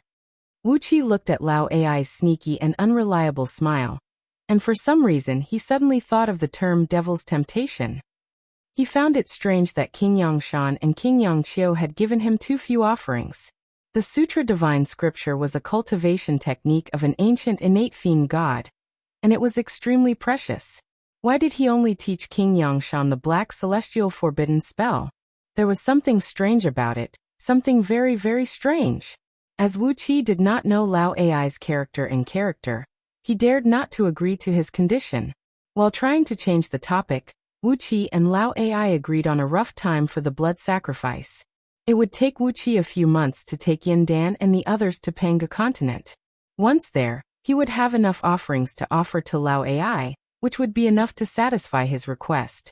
Wuxia had also decided that during the blood sacrifice, he would make Lao Ai swear an oath with his life that he would not tell King Yangqiu about Wuxia. Otherwise, Wuxia would be in great trouble. But now it seemed that Lao Ai was a creature from another domain who only cared about profit. As long as he was given enough benefits, He should keep the secret for Wuxia. In a few words, the two of them agreed on all kinds of details. Lao Ai laughed proudly a few times. He waved his hand and was about to leave. It took a lot of effort for creatures from another domain like him to break through the void and come to this world. Since he could not receive any offerings today, he was not interested in staying here any longer. Lao Ai had just extracted the souls of a few palace maids and the baby, but it was only enough for Lao Ai to make ends meet. If he continued to stay, Lao Ai would probably suffer a loss this time. The strange smile on the baby's face gradually disappeared, and his dark, bottomless eyes slowly returned to normal. Right at this moment, a long howl rang out from the hall. Sun Kuang, Han Fei, and Mod, who were immobilized by the bizarre aura emanated by Lao Ai, leaped to their feet at the same time. The immortal force around their bodies surged, and a large amount of spiritual light faintly gushed out from the top of their heads. Sun Kuang's eyes shone with a divine gleam that shot towards Lao Ai like a thunderbolt. Lao Ai, who was slowly leaving this world and returning to the outland, paused for a moment. The baby's eyes gradually turned pitch black, like obsidian, and a strange aura spread out from his body again. Lao Ai stopped and said with a deep smile, "What's going on? Are they dissatisfied with me? Or are they dissatisfied with my high price?" Heh. Mo gave Wuxia a fierce glare and said with a cold grin, "I'll tell you the ugly truth. We've agreed on the terms. If you don't give me enough offerings, I don't mind killing everyone here and harvesting their souls." Lao Ai raised a finger and said sternly, "No one dares to go back on their word. No one dares." Shrouded in an immortal light, Sun Kuang strode to Wuqia's side and snapped, "You killed 10 people just for me? I don't want to do such a thing." Glaring fiercely at Lao Ai, Sun Kuang turned to Wuxia and said, "There's no room for negotiation. I'd rather have my soul destroyed than do such an evil act." Mod and Han Fei did not say a word, but it was obvious that they and Sun Kuang had the same intention. The bizarre aura emanating from Lao Ai just now had suppressed their ability to move, so they could not voice their opinions. When Lao Ai was about to leave this world, they finally regained the strength to struggle, and only then did they suddenly rise up to oppose the agreement reached between Wuxia and Lao Ai. Wuqia's face darkened as he looked helplessly at Sun Kuang and the other two. Lao Ai was grinning coldly from the side. He purposely let everyone in the hall hear his low murmur. "You're not willing to have your soul destroyed? You'll have to be willing to have your soul destroyed first. Anyway, we've agreed on the terms. 1 person, 10 lives. I don't care if you're willing or not. Isn't that right, little fella? I think you're more reasonable than me." Helpless, Wuxia turned to look at Yen Dan. Lao Ai burst into laughter and pointed a finger at Yen Dan. Yen Dan, who had been lying limply on the ground, slowly rose to his feet and regained his ability to move and speak. Yen Dan's face was a little unsightly. In Yen Dan's mind, it did not matter if he could gain his freedom by sacrificing some people. But Sun Kuang, Han Fei, and Mod were the true core ministers of Great Yen. Their reaction made Yen Dan hesitate and unable to speak. Wuxia did not know what to say. Sun Kuang and the other two were so adamant in opposing the use of blood sacrifice in exchange for their lives. Perhaps it was because they were obsessed with moral purity? But, judging from the expressions of the others in the hall, they did not seem to agree with it. Qin Wuyang's expression was even weirder. He looked as if he could not wait to kill 10 cultivators of the same cultivation base as him, so that he could transcend himself as soon as possible. The atmosphere in the hall had become extremely bizarre. At this moment, the emperor and his ministers of Great Yen seemed to be divided. Yen Dan's face grew more and more unsightly. He looked helplessly at Wuxia, hoping that Wuxia could come up with a suitable solution. Lao Ai, on the other hand, was just grinning coldly. The bizarre black light in his eyes began to spin slowly like a black hole that could devour everything. Wuxia was silent for a long time. He looked at Sun Kuang and the other two, but they were standing there firmly, their expressions unchanged. Feeling helpless, Wuxia could only give Lao Ai a wry smile and say, "Apart from human lives, what else can I offer as a condition of trade?" Shaking his head, Wuxia said in a deep voice, "It's not difficult for me to kill a few immortals and a group of cultivators in exchange. But I really respect these three old misters. However, I really respect these three old gentlemen. If they can't accept these conditions, I'm afraid. Lao Ai snorted coldly with a gloomy face and said, "What if I kill everyone here? Won't they accept the condition?" Wuqi smiled faintly. A faint aura that belonged to Lei Meng spread from his body as he said, "If that's the case, we can only fight to the death, right?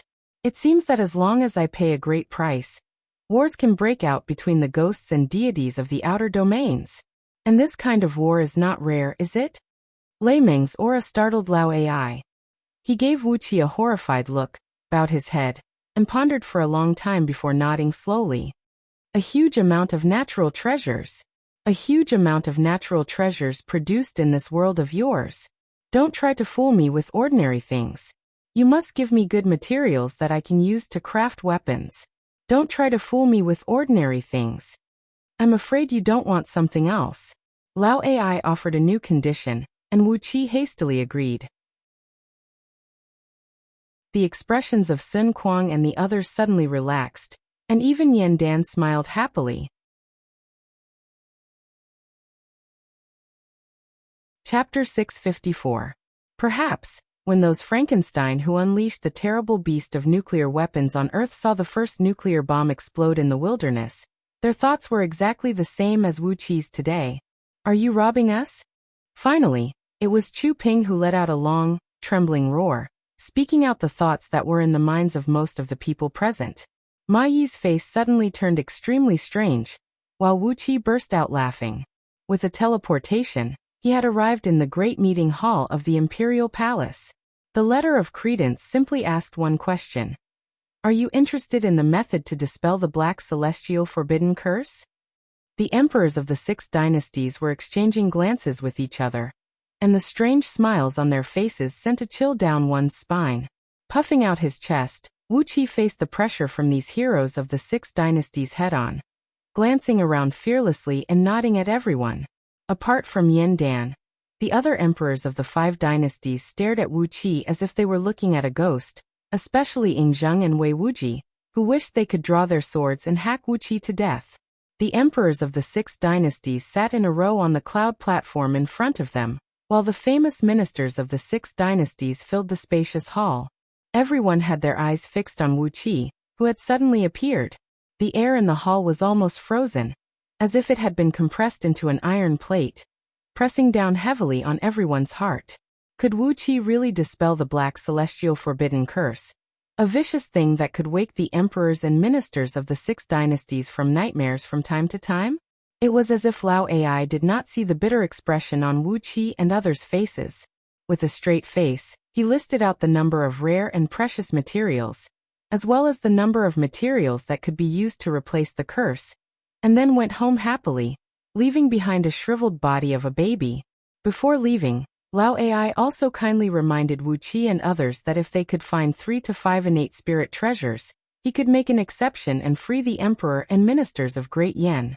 Upon hearing Lao Ai's last reminder, Wuqi and others were so angry that they almost coughed up blood. 3 to 5 connate spiritual treasures? In the current world of cultivators, there were very few innate treasures. It was already a great fortune for Wuqi to gather all the innate energies he needed to cultivate the scroll of stealing.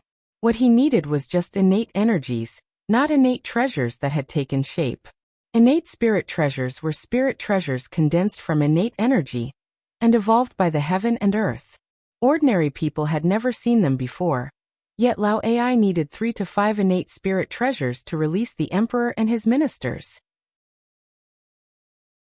Only by seeing millions of soldiers who had practiced the cultivation methods of the human race gathered together, could one truly understand what was called a flood that could destroy everything. Wuqi found it hard to imagine what kind of terrifying flood beasts they would become when the armies of the 6 dynasties reached the realm of heaven immortals by cultivating cultivation techniques, like the true body of heaven and earth scripture. Because of the obstruction of Sun Kuang and the other 2 old men, Wuqi had to change the terms of the deal with Lao Ai, exchanging a huge amount of natural treasures for everyone's freedom. Because it was Wuqi who had cast the restrictive spell, the little palace girl's soul was not included in the agreement between Lao Ai and King Yangshan. Therefore, when Wuxia broke the restrictive spell, Lao Ai did not come out to disturb the situation. Only when the restrictive spell in the souls of those imprisoned by King Yangshan was broken would Lao Ai rush out excitedly. They all thought that they were heroes of their time, and the people around them from other dynasties were people with similar reputations and abilities to themselves. Over 2,000 years ago, they had fought each other to the death just to fight for a little territory. So why bother? Even when these emperors and ministers of the 6 dynasties looked at the people sitting next to them, they could not help but feel a very nasty sense of excitement. After a quarter of an hour of silence, Tianwen, the emperor of Great Qi, asked slowly, "What are your terms?" Seeing that the 6 states had agreed to his request, Wuxia smiled and put up another finger.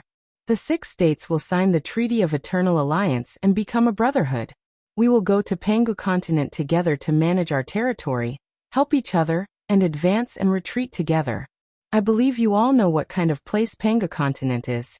Without a strong help, do you have the confidence to open up a world on it? Slowly, Wuxia put forward the terms of the deal between him and Lao Ai, and the entire Great Hall fell into an awkward silence. Without saying a word, Wuxia pulled out the little palace-made soul, and easily broke the restrictive spell he had set up using the spell-dispelling technique. Apart from the emperor and ministers of Great Yen, the emperors and ministers of the other 5 dynasties sighed with complicated expressions on their faces, especially those from Daqin and Chuxiang, who had a grudge against Wuxia. They were sizing Wuxia up and down with strange expressions. The faces of the generals of Chuxiang clan flickered between blue and white, and the changes were very interesting. Instead of fighting to the death in a shabby place like Outer Heavenly Realms, they might as well join hands and go to Pangu continent to rob and have fun. Laughing strangely, Yingzheng lightly tapped the table in front of him and said with a cold snort, "Very well, an alliance of 6 dynasties. Very well, I think it is a very good proposal. But we can't be an eternal alliance." After pondering for a brief moment, Yingzheng smiled at the other 5 emperors and said, "When we unify Pangu continent and conquer the Celestial Court, our alliance will be automatically nullified, and the 6 dynasties will have a real battle. What do you say?" The only way now was to gather the astronomical amount of rare and precious materials needed by Lao Ai, and use them to exchange for the freedom of Yandan and the others. After a quarter of an hour of discussion between the emperors and ministers of Great Yen, after some advice from Wuxia, Yandan resolutely sent a formal letter of credence to Yingzheng and the other emperors, inviting them to the imperial palace for a meeting.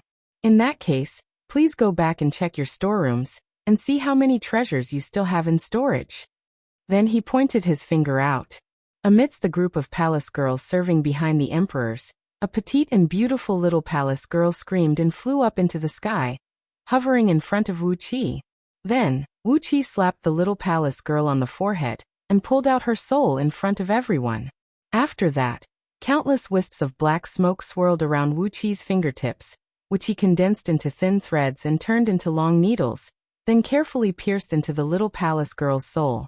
Even on Pangu continent, a first-grade upper province like Zhong province, which was a fertile land with a flourishing population, Wuxia had never seen millions of soldiers who practiced the cultivation techniques of the human race gathered together. Even the main force of the Annihilation Army led by Bo Yunting was only 100,000 soldiers. The ghosts and deities from the outer heavenly realms, including Lei Meng, were only interested in the souls and flesh of the living beings on Pangu continent. But Lao Ai was a complete freak among them. He demanded a huge amount of natural treasures, and he could even use them as a substitute for blood sacrifice. His condition made Wuxia and the others breathe a sigh of relief. It was the best choice, a condition that everyone could accept. After a quarter of an hour, Wuxia slapped the little palace girl's soul back into her body. One after another, the emperors and courtiers of the 6 states rushed forward to examine the condition of the little palace girl's soul. Before long, they had finished examining the inside and outside of the little palace girl's soul. Yingzheng gritted his teeth and growled in a low voice. "It is indeed that vicious restrictive spell. Wuxia, can you break it?" As long as the black celestial forbidden curse was removed, these heroes of the 6 states would be freed from the last layer of imprisonment. As Wuxia and the others had calculated, in less than half a month, the emperors of the 5 states, Yingzheng, Wei Wuji, Zhaosheng, Tianwen and Chu Ping, arrived at Great Yan's imperial palace with their courtiers and generals at their fastest speed. On top of that, because of the grudges between the dynasties, fearing that they would be set up by Yan Dan, Yingzheng and the other emperors had brought at least 1 million soldiers with them. Without exception, all the soldiers they brought had practiced the body-tempering technique of the human race, and some of the generals had even practiced the mystic arts of the Directorate of Celestials. The emperors and courtiers of the 6 states clapped and laughed in unison, praising Yingzheng's statement, which had struck right into their hearts. Looking at the laughter of the crowd, Wuqi put forward the third condition with a twisted face. The generals who led these armies were Baiqi, Yu Yi, Tiandan, Xiangyu, Li Xian, Wang Jian, and many others, who made one's scalp go numb just by thinking of them. And because of Wuqi, these generals were going to have their last shackle removed. Unlike other ghosts and deities from outer heavenly realms, Lao Ai, this eccentric fellow, had a great love for all kinds of precious materials produced in Pangu world.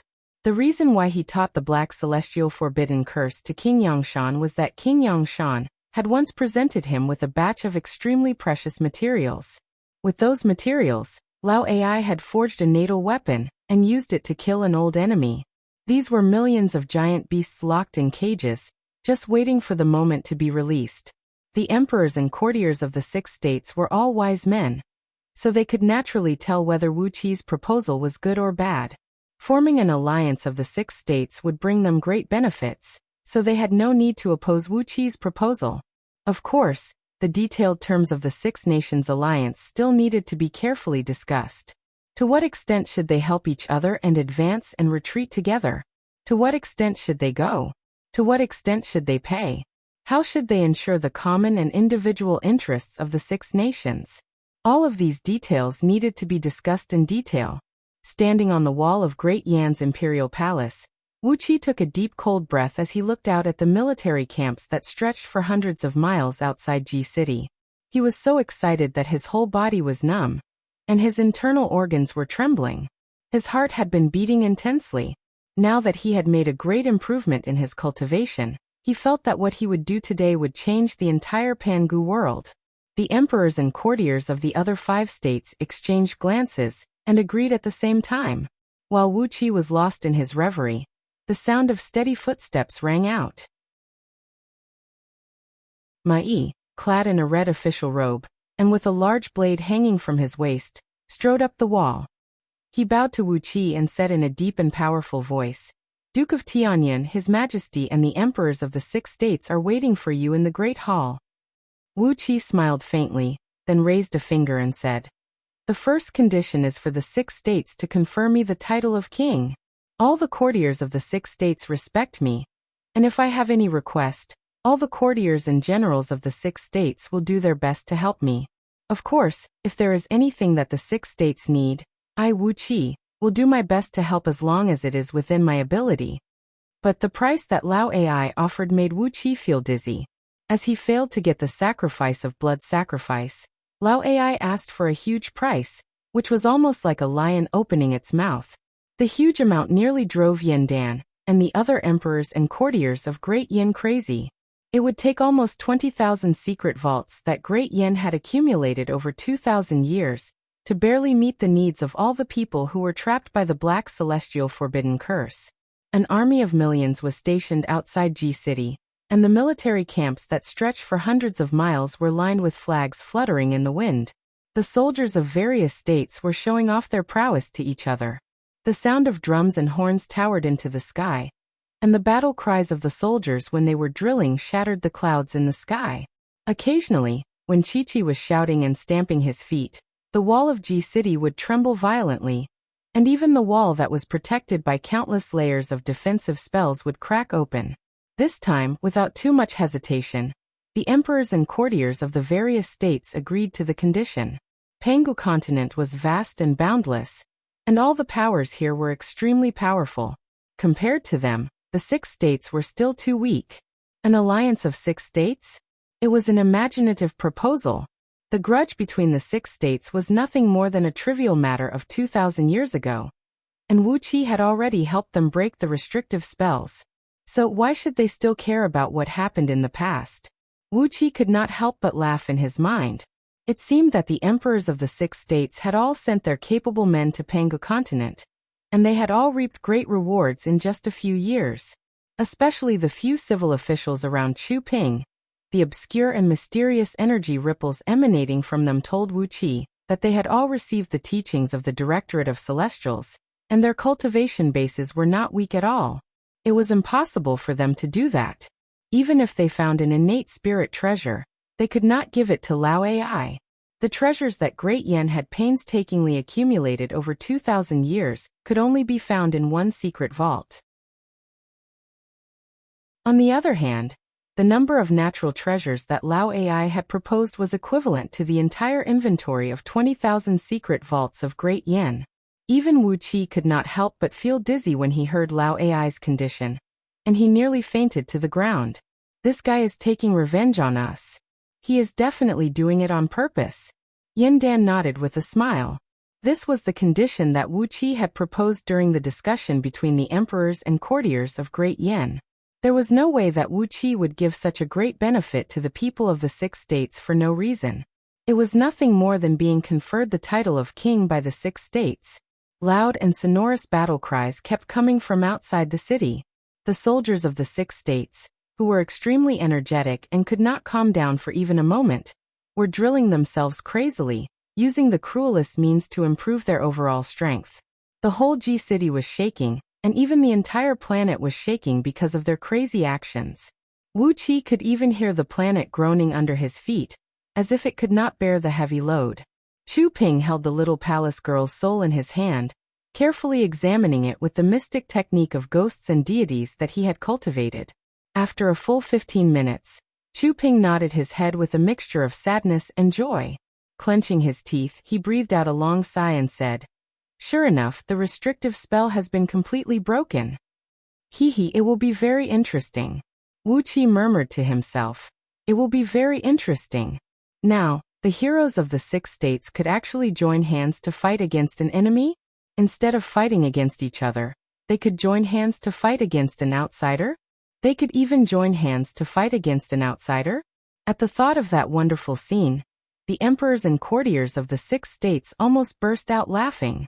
Wuxia patted Ma Yi's shoulder smilingly and said in a low voice, "When everything is settled, why don't you start cultivating Lao Ai's great sun magic?" For a man like Ying Zheng, it was better to form an alliance for fun first.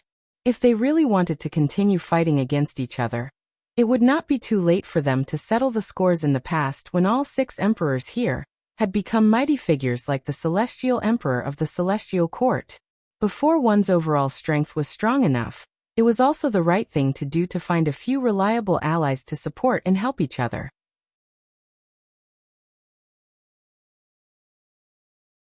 Chapter 655. The front hall of Great Yan's imperial palace was ablaze with lights and voices. The emperors and courtiers of the 6 states were cheering and drinking. Hundreds of beautiful dancers were dancing in the hall like heavenly fiends, and the melodious music drifted out of the city with the wind, reaching dozens of miles away. The barracks outside the city were also ablaze with candlelight, illuminating half of the sky.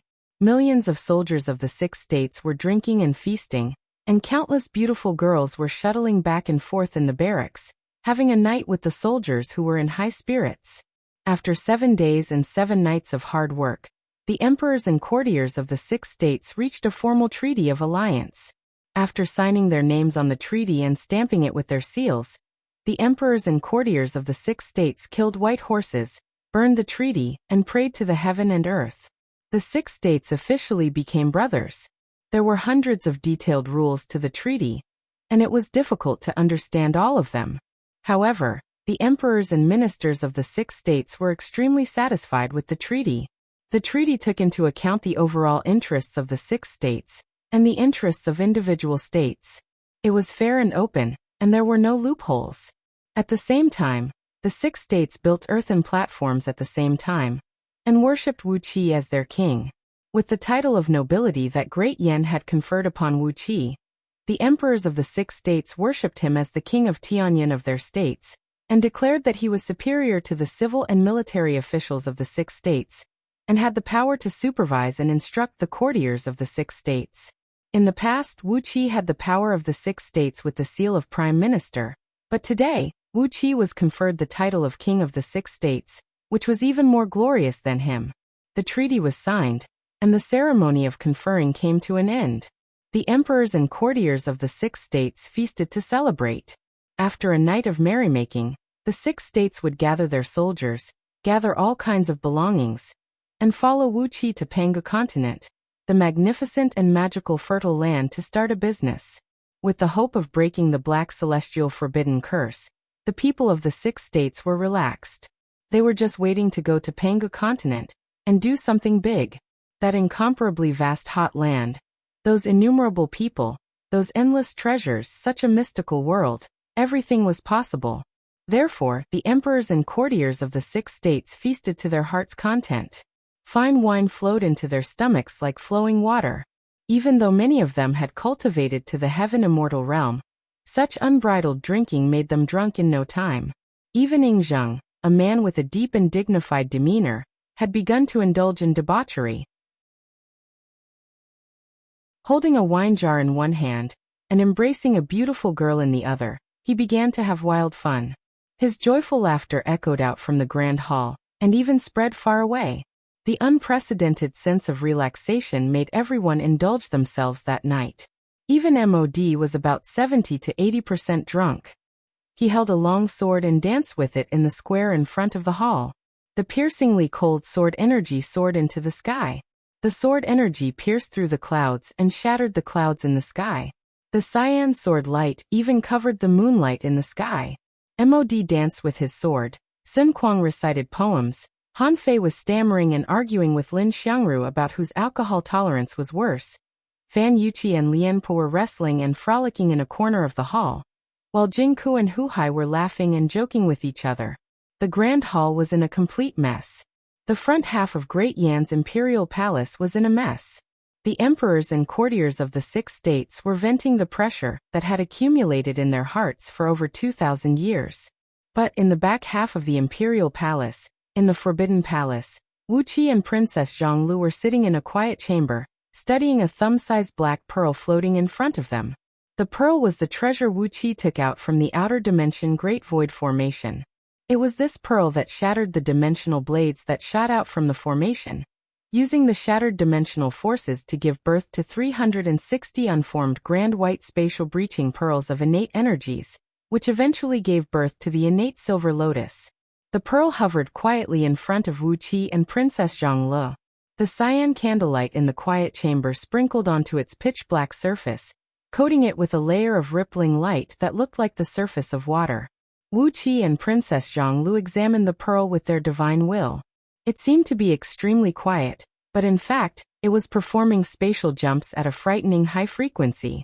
In the blink of an eye, the orb would disappear and reappear 1.8 billion times in its original position. This frightening high-frequency vibration had torn apart the divine will of Wuxia and Princess Zhonglu a few times. If not for the strange cultivation technique they were cultivating, and their divine souls had reached the realm of Xiantian, which allowed them to possess all kinds of magical divine abilities, perhaps they would have been severely wounded just by using their divine will to examine the pearl. After a long and arduous effort, Wuqi's divine will finally carefully entered the pearl, and went deep into its core. The interior of the pearl was filled with layers upon layers of extremely dense spatial barriers. The extremely compressed spatial barriers looked like a huge labyrinth. If not for the fact that Wuxia had obtained an enormous amount of soul source twice in a row and improved his divine soul by many times, his divine will would never be able to walk out of this huge spatial labyrinth and find the true core of the pearl. But, as soon as he walked out of the labyrinth formed by the spatial barriers, his divine will came to a vast void. In this boundless void, wave after wave of powerful spatial vibrations were constantly spreading back and forth. Every wave of spatial vibrations was completely different from the previous one. Each wave of spatial vibrations contained a trace of the mysterious and unpredictable laws of space. Occasionally, two waves of spatial vibrations would collide with each other, immediately producing a large number of dimensional blades that flew all over the sky. But once these dimensional blades hit the spatial barriers surrounding the pearl, they would shatter into pieces. Countless tiny, fragmented spatial forces danced wildly in the void, bringing up trillions of extremely fine black lights. In the core of the pearl, there were 3 layers of runes, which were glowing with a strange light, wrapping a small clump of black flame. The flame was beating like a heart. Every time it beat, a new spatial vibration would be generated in the void. As it beat ceaselessly, the number of spatial vibrations in the void grew more and more intense. Princess Zhongli suddenly let out a cry of surprise. She slightly opened her eyes and gave Wuqi a meaningful glance. At the moment, Wuqi and Princess Zhongli had a telepathic connection, so he could understand the meaning of any random action from Princess Zhongli. She was asking Wuqi if he had seen through the origin of this flame. Wuqi nodded slowly, and a joyful smile emerged on his face. He possessed the divine flame of order, an innate divine flame, so how could he not recognize this black flame? Obviously, this was the innate divine flame of void, which was famous for its ability to burn the void and destroy everything that stood in its way. This kind of divine flame was best at destroying all kinds of space restrictions. Although it was not destructive enough to the power of the 5 elements, if there was a formation that specialized in using void restrictions to trap and injure the enemy, this void-burning divine flame would be able to easily break that formation. Ancient immortals liked to use all kinds of methods to distort the void and reverse the time and space to hide their cave abodes, or hide all kinds of secret treasures and scriptures using interstitial void. However, all the restrictive spells related to the void were useless before this divine flame of void. Just like the divine flame of order had the ability to suppress all evil spirits and fiends, the divine flame of void had the same effect on all spatial restrictive spells. The divine flame of void could not even burn through a thin piece of paper, but a single wisp of it was more than enough to pierce through the void for 10,000 miles. Wuqi and Princess Zhongli exchanged a glance and smiled. No wonder this pearl had such a strange ability. No wonder it could pierce through the void at such a high frequency. Everything could be explained now that a clump of innate divine flame of void was sealed in its core. When they looked at the trapping formation constructed from 3 layers of runes, they found that it was just an ordinary acquired restrictive spell of 5 elements. The divine flame of void could burn the void, but it could not do any harm to the energies of 5 elements. Therefore, this most ordinary restrictive spell of 5 elements had imprisoned the divine flame of void in the pearl, turning it into the power source of the pearl. Presumably, the immortal who crafted this pearl was an absolute grandmaster in artifact crafting. Otherwise, he would not have come up with such a wonderful idea. Both of them stared at each other for a while. Then a chaotic light burst out from Wuqi's mouth and nose, while a 5-colored divine ray burst out from Princess Zhongli's eyes. 2 masses of energies mixed together, and immediately, an endless transformation occurred. The chaos was divided, and the 5 elements returned to their original form. Abruptly, a small hand, about a few inches in size, like the palm of a real human, shot out from the ball of mixed energies, gently grabbing towards the pearl. A faint but clear cry was heard, as a strand of divine flame of void, as tiny as a hair, was pulled out from the surface of the pearl by the small hand. Not daring to be careless, Wuqi quickly opened his mouth and sucked the strand of dark flame into his body before the divine flame of void could burn through the surrounding void and escape, fusing it with his chaotic energy. Then, the chaotic energy was quickly injected into the divine flame of void. Silently, Wuqi exercised the energy condensing technique found in Scroll of Stealing. After consuming a huge amount of chaotic energy, he formed a spark of divine flame of void in his body, just like what he did to the divine flame of order. Following the chaotic energy, the spark kept swimming in Wuqi's body, and as long as it absorbed enough chaotic energy, it could quickly turn into a monstrous black flame that could burn the void into nothingness. This is a good thing. With this treasure, it will be easy for me to open the door of someone's cave abode in the future. Wuqi laughed complacently. Although Wuqi had only extracted a strand of the divine flame of void from the pearl, and refined it into a spark, it did not harm the core of the pearl. Therefore, it was still an extraordinary treasure with great power. After pondering for a while, Wuqi asked Princess Zhonglu for her 5 thunders soul-shattering zither, embedding the pearl deep into its body using the embedding technique. After that, he used some rare materials he plundered during these days to refine the zither. Originally, the 5 thunders soul-shattering zither could only produce the sound of 5 thunders to kill souls. But now, with the addition of the pearl and Wuqi using all his effort, whenever Princess Zhonglu played the zither, the surrounding void would shatter instantly, and countless energy blades would shoot out to injure the limbs of the enemies. Coupled with the increasingly powerful sound of thunder, it was more than enough to kill immortals whose cultivation base was weaker than Princess Zhonglu in batches. After discovering the secret of this black pearl, and obtaining their own benefits, only then did Wuqi and Princess Zhonglu leave the quiet chamber happily. Right after they walked out of the chamber, a few palace maids came to greet them. Lu Qingfeng, the Duke of Yanlu of Great Yan, had been waiting outside for a long time, requesting an audience with Wuqi.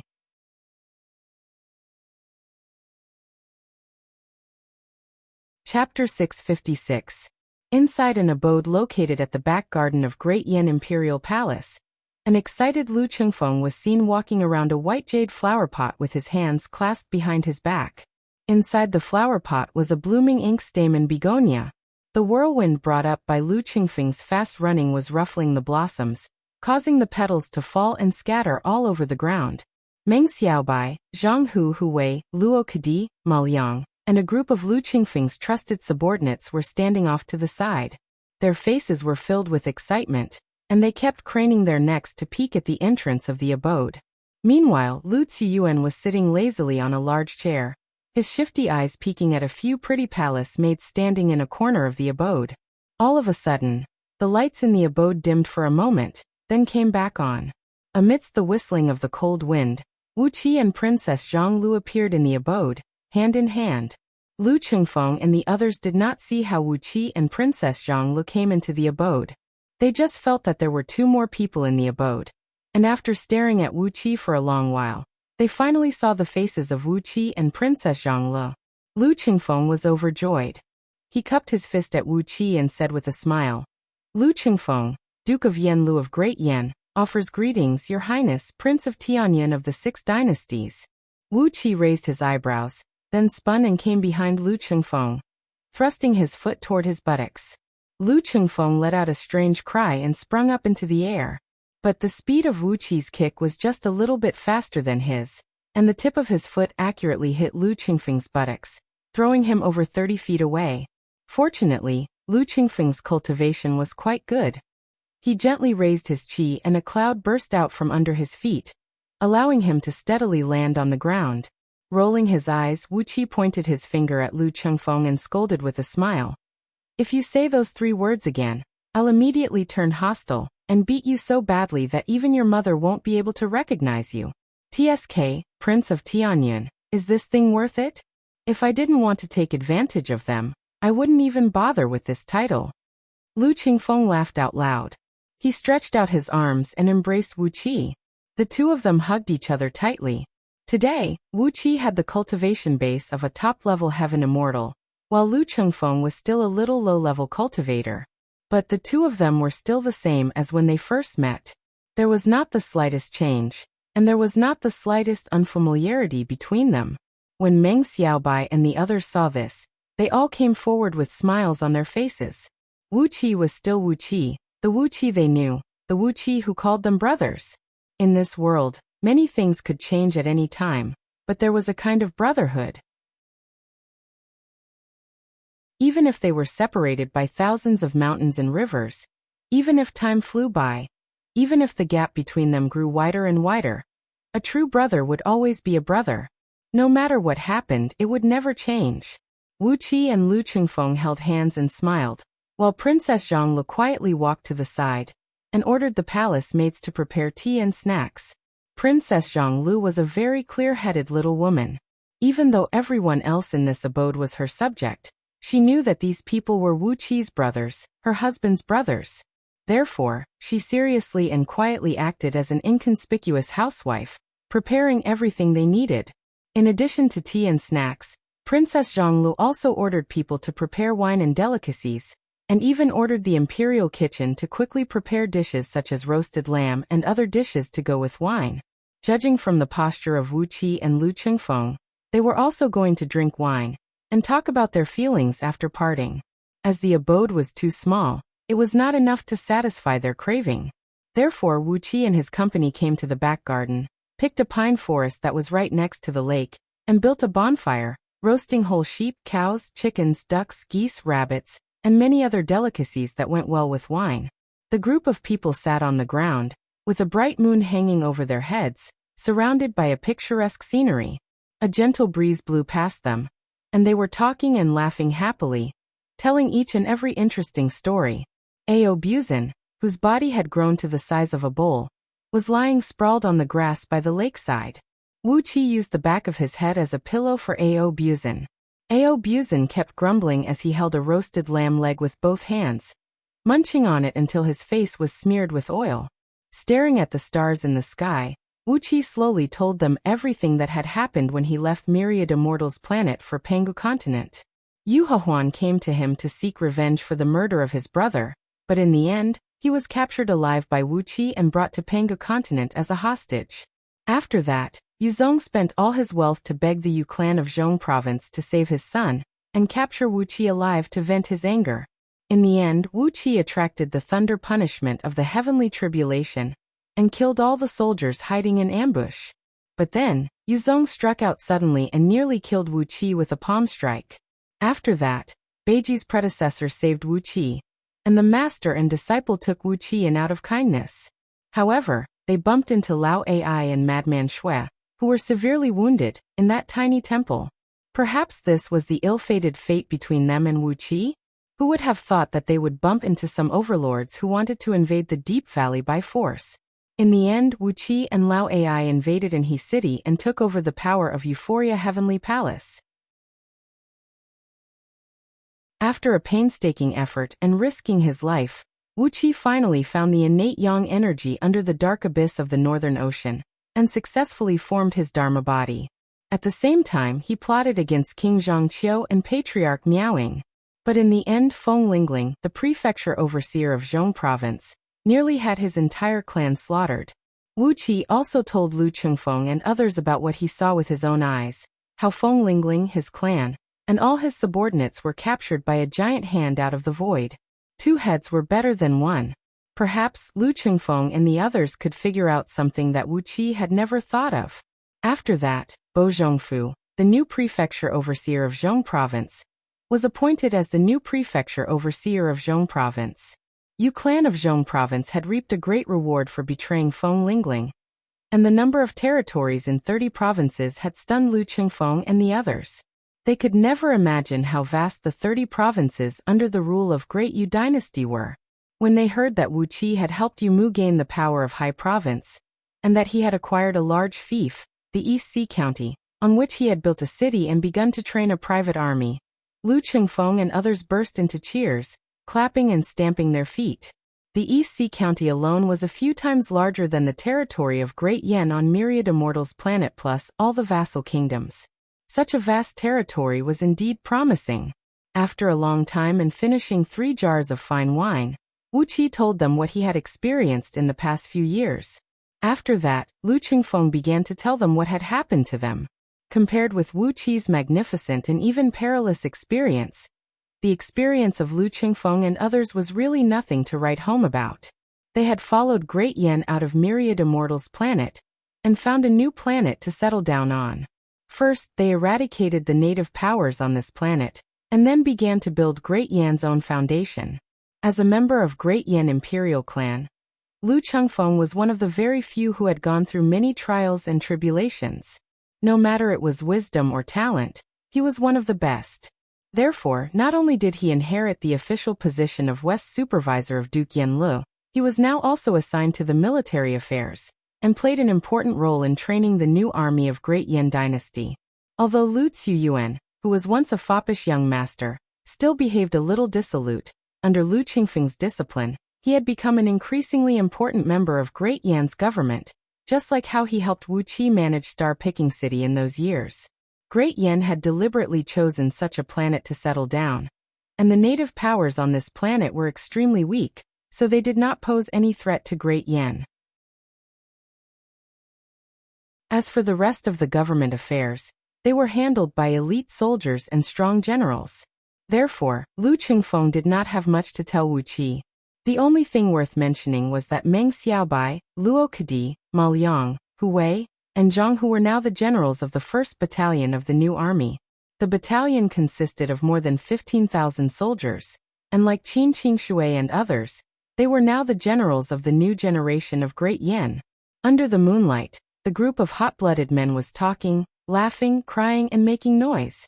For a moment, Wu Qi and Lu Qingfeng were talking about Myriad Immortals' planet, which was ruined by Patriarch Yuan Hua. Apart from cursing, they also lamented the countless people of Great Yan who had died tragically on Myriad Immortals' planet. At the same time, they were glad that all the members of Great Yan's imperial clan and powerful clans had evacuated Myriad Immortals' planet. Otherwise, the loss alone would be enough to make Great Yan suffer a great deal of pain. When it came to anger, Wu Qi threw his fist into the air and shattered a few boulders by the lake. When it came to happiness, Lu Qingfeng jumped up and waved his hands, throwing his head back and roaring joyfully. Then, the crowd raised their wine jars, cheered, and drank to their heart's content. The joy they felt was indescribable with words. They fooled around for a long time, and when the first ray of dawn appeared on the horizon, Wu Qi suddenly sprung up to his feet. Solemnly he bowed deeply at Lu Qingfeng and said, "Elder brother, I have something to ask of you." Lu Qingfeng returned the bow with a solemn face and said, "You are my brother. Everything is negotiable." Wu Qi straightened up and said with a smile, "When the people of the 6 dynasties go to Panga continent, I will not allow anyone to meddle in my little territory.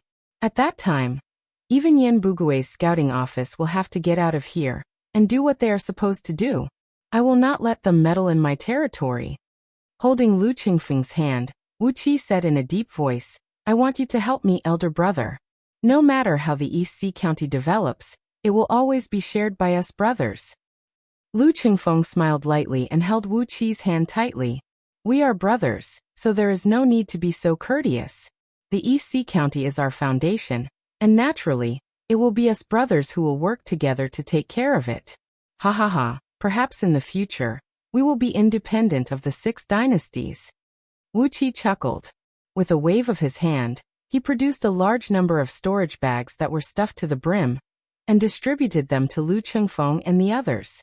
There were all kinds of natural treasures for cultivation in the storage bags, as well as cultivation manuals that Wu Qi had carefully selected for Lu Qingfeng and the others, which were more than enough for them to cultivate to the peak of Heaven Immortal Realm. Lu Qingfeng and the others did not stand on ceremony. They gladly accepted the storage bags and focused on following Wu Qi to Pangu continent. Just then, Mai strode over to them with a few eunuchs. "Prince Tianyun, the emperors and ministers of the 6 dynasties have come to an agreement. 7 days from now will be the auspicious day, and all 6 dynasties will go to Pangu continent together."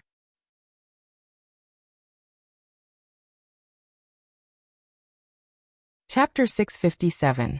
Outside Ji City, the emperors, courtiers, generals, and soldiers of the 6 dynasties, as well as the carefully selected people who were extremely loyal to the 6 dynasties, were standing in countless phalanxes of 10,000 people around Chi-Chi. The total population of the 6 dynasties had exceeded 1 billion. Apart from leaving some members of the imperial clan and generals to guard the territories in outer heavenly realms and slowly develop their national strength, the elites of the 6 dynasties were gathered here, preparing for the expedition to Pangu. 1 billion people were gathered on the plain outside Ji City. It would have been impossible for the 6 dynasties to do this if not for the large number of heaven immortals guarding them today. When the number of people reached 10,000, there was no end to it, but when the number reached 100 million, it was impossible to imagine what a terrible scene it would be when 100 million people lined up on the plain. And here, there were 1 billion people. If the cultivators of the 6 dynasties had not been flying at low altitudes and soothing the people with all kinds of unique spells, the 1 billion people would have fallen into chaos. Even so, when 1 billion people were gathered together, the plain was densely packed with human heads. When they inhaled at the same time, A gust of wind would sweep across the plain, and when they exhaled at the same time, the clouds in the sky would be dispersed by the airflow. As long as they casually stomped their feet, the ground would tremble and dust would fly up into the sky. On the dais, the emperors and courtiers of the 6 dynasties stood in a row behind Wuxia and Princess Zhongli. They looked at Wuxia and Princess Zhongli with complicated looks in their eyes, curious to see how they were going to transport 1 billion people to Pangu continent.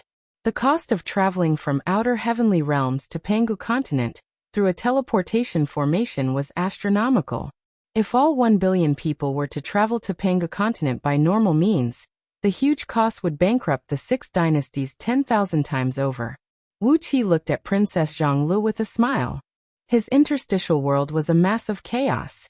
Although he could create mountains and hills at his will, it would cost him a lot of energy and mental strength to control them. Princess Zhongli's interstitial world, on the other hand, was a vast expanse of fertile land, enough to accommodate the people in front of him for a short period of time. With a faint smile on her face, Princess Zhongli slowly raised her hands. Streams of 5-colored divine light flowed out from between her fingers, and the thin curtain of light transformed into an arched gate in front of her. Inside the gate, which was 1,000 feet in both width and length, there were vaguely mountains and rivers, the sun and the moon, flowers and trees, and a boundless beautiful scenery. There was also a dense natural energy spreading out from the gate. The cool and refreshing natural energy sprinkled on the emperors and ministers of the 6 states, making them take a deep breath. Ying Zheng and the others stared at the arched door in horror. Just the natural energy emanating from Princess Zhongli's interstitial world was a few times stronger than that on Myriad Immortals' planet. It was hard to imagine to what extent the natural energy in this interstitial world had reached. And the people of Zhongli and courtiers as were, and were, who were and of as and were as and core as and as young as and as and as planets, and as and as.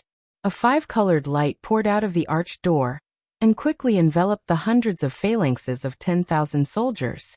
Then with a flash of light, the phalanxes disappeared. Sheets of light kept pouring out of the arched door, and countless people on the plain disappeared amidst them. In just a quarter of an hour, all 1 billion people, and over 10 million soldiers of the 6 dynasties had been sucked into Princess Zhongli's interstitial world. A soft voice rang out in Princess Zhongli's interstitial world. The ancient melody had an indescribable, magical charm, and those who were sucked into the interstitial world felt as if they had returned to their childhood, as if their grandmother was singing a lullaby softly in their ears. In the midst of the natural energy, which was so rich that it almost condensed into liquid, 1 billion soldiers closed their eyes and fell asleep peacefully. The natural energy slowly seeped into the bodies of these soldiers, slowly changing their physiques and aptitudes. Even with the help of Princess Zhongli's almighty divine ability, it would take months to return to Pangu continent from outer heavenly realms. During these months, Princess Zhongli had controlled the interstitial world to improve the postures of these people. When they arrived in the interstitial world, their physiques and aptitudes would be greatly improved. At the very least, the nearly 20 million soldiers of the 6 dynasties would be able to cultivate the cultivation techniques of the human race much faster. Of course, this kind of adjustment was also targeted. If the soldiers of Great Yen could get 100 benefits, then the soldiers of the other 5 dynasties could only get 10 benefits at most. Princess Zhongli knew this very well. She had never been a good person. If it had not been for the alliance between the 6 dynasties, in which Wuxia had cheated the 5 dynasties, not only did Wuxia distribute all the natural treasures that Great Yen was supposed to offer to Lao Ai to the 5 dynasties, he had also added a lot of fake benefits to them. If both Great Yen and Wuxia could make a fortune, Princess Zhongli would not be in the mood to help the soldiers of the 5 dynasties improve their physiques and aptitudes.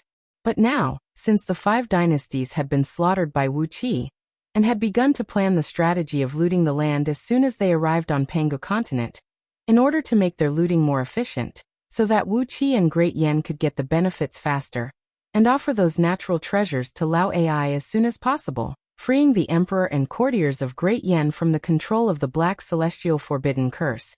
Princess Zhonglu naturally had to give them some benefits. After the 1 billion soldiers were brought into the interstitial world, Princess Zhonglu turned to look at the emperors and courtiers of the 6 dynasties. Apart from the emperors and their most important courtiers and generals, all the members of the imperial clan and the descendants of the powerful clans were sucked into the interstitial world. Out of respect for the emperors and courtiers of the 6 dynasties, they could not sneak into Pangu continent, but their children and grandchildren would not be given any preferential treatment. Before long, only the emperors and their most important courtiers were left on the earthen platform. There were only a few hundred of them, and they were the group of old men whom King Yangshan had brought to Myriad Immortals' planet, asking them to expand their territory and rebuild the foundation of the 6 dynasties. The emperors and courtiers of the 6 dynasties glanced at each other with complicated expressions.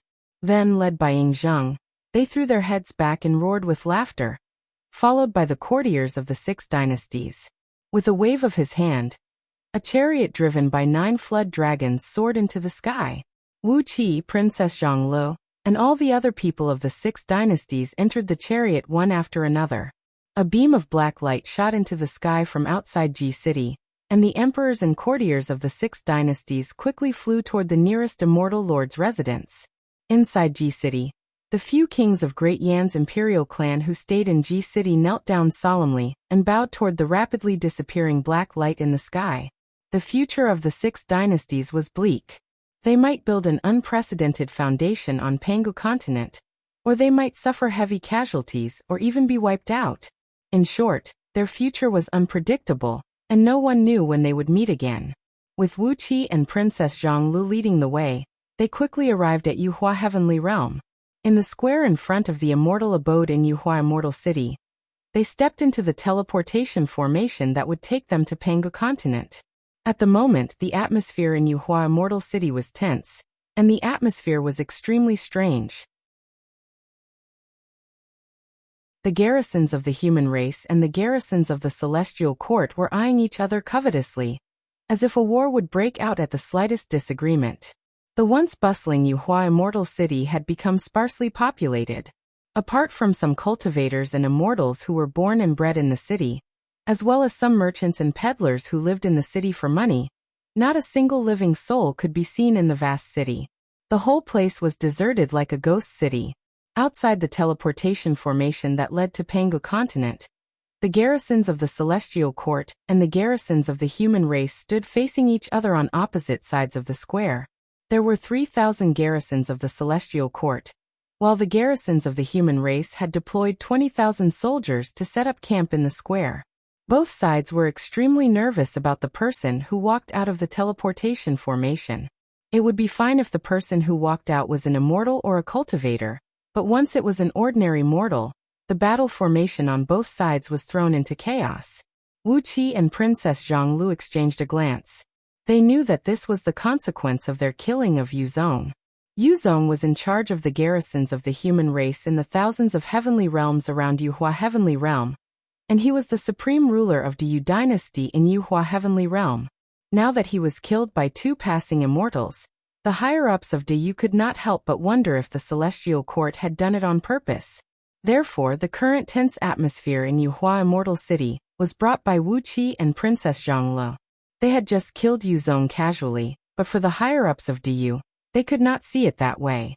Pangu continent was in a mess, and if the celestial court took the opportunity to attack the garrisons of the human race in the outer heavenly realms, the consequences would be too severe.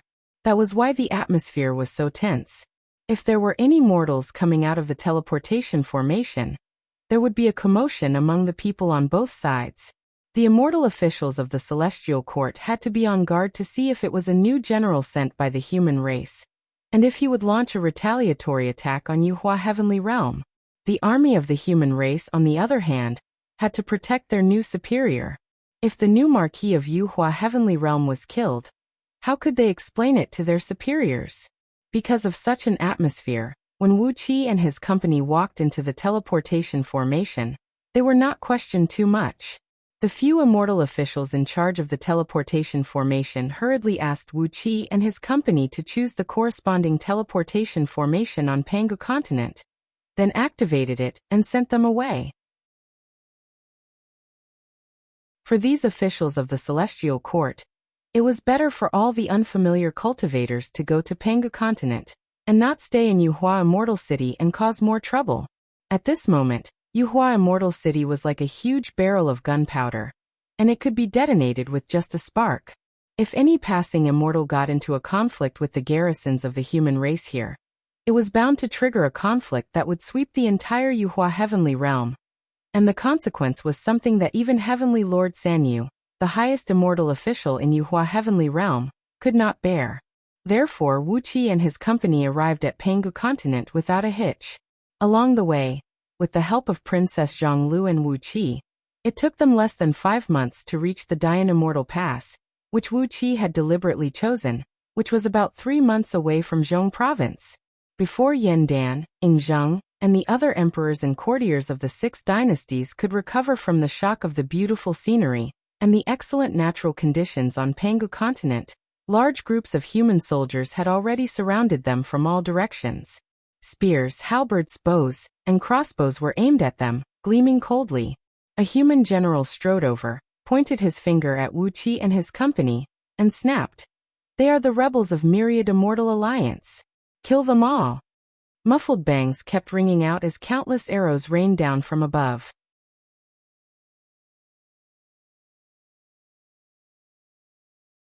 Chapter 658. There was no warning or interrogation.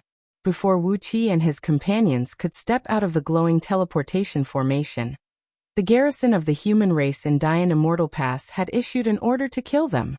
A total of 3,000 human warriors with cultivation bases had surrounded the teleportation formation where Wuxia and his companions were. 1,000 spearmen, 1,000 halberd wielders, and the remaining 1,000 were all armed with powerful bows and crossbows specially made by Diyu. Any teleportation formation on Pangu continent that led to outer heavenly realms was jointly managed by the Celestial Court and Diyu. Especially in an immortal pass like Dian Immortal Pass, which was responsible for the customs, both the Celestial Court and Diyu had stationed a large number of soldiers. There were more than 5,000 immortal officials and soldiers of the Celestial Court stationed in Dian Immortal Pass, while Diyu had an army of 80,000 soldiers stationed here. At the moment, all the teleportation formations in Dian Immortal Pass were guarded by a number of human warriors, while the immortal officials and officials of the Celestial Court were standing on the treetops far away on the mountaintops, pointing and gesticulating. No one tried to stop them. The immortal officials and officials of the Celestial Court were all wearing strange smiles as they watched Wuxia and his companions being bombarded by thousands of arrows fired from bows and crossbows. Damn it! Wuxia took a deep breath. He dared not to use his true body of heaven and earth, but had exercised the dragon transformation with all his might. Dragon scales gleaming with a dazzling black light emerged from under his skin, and by the time the first arrow was approaching him, he had transformed into a black dragon that stood on his hind legs. He took a step sideways and stood in front of Princess Zhonglu, shielding Princess Zhonglu with his tall, scaly body that looked extremely strange. Dozens of arrows hit Wuxia at the same time. Some of them burst into flames, some of them burst into thunderbolts, and a few of them let out shrill ghost howls as they shot out dark smoke, trying to penetrate Wuqi's body. Some of them even melted when they touched his skin, spraying a greenish venom all over him. The flame could not burn through his dragon scales, and the thunderbolts could not penetrate them.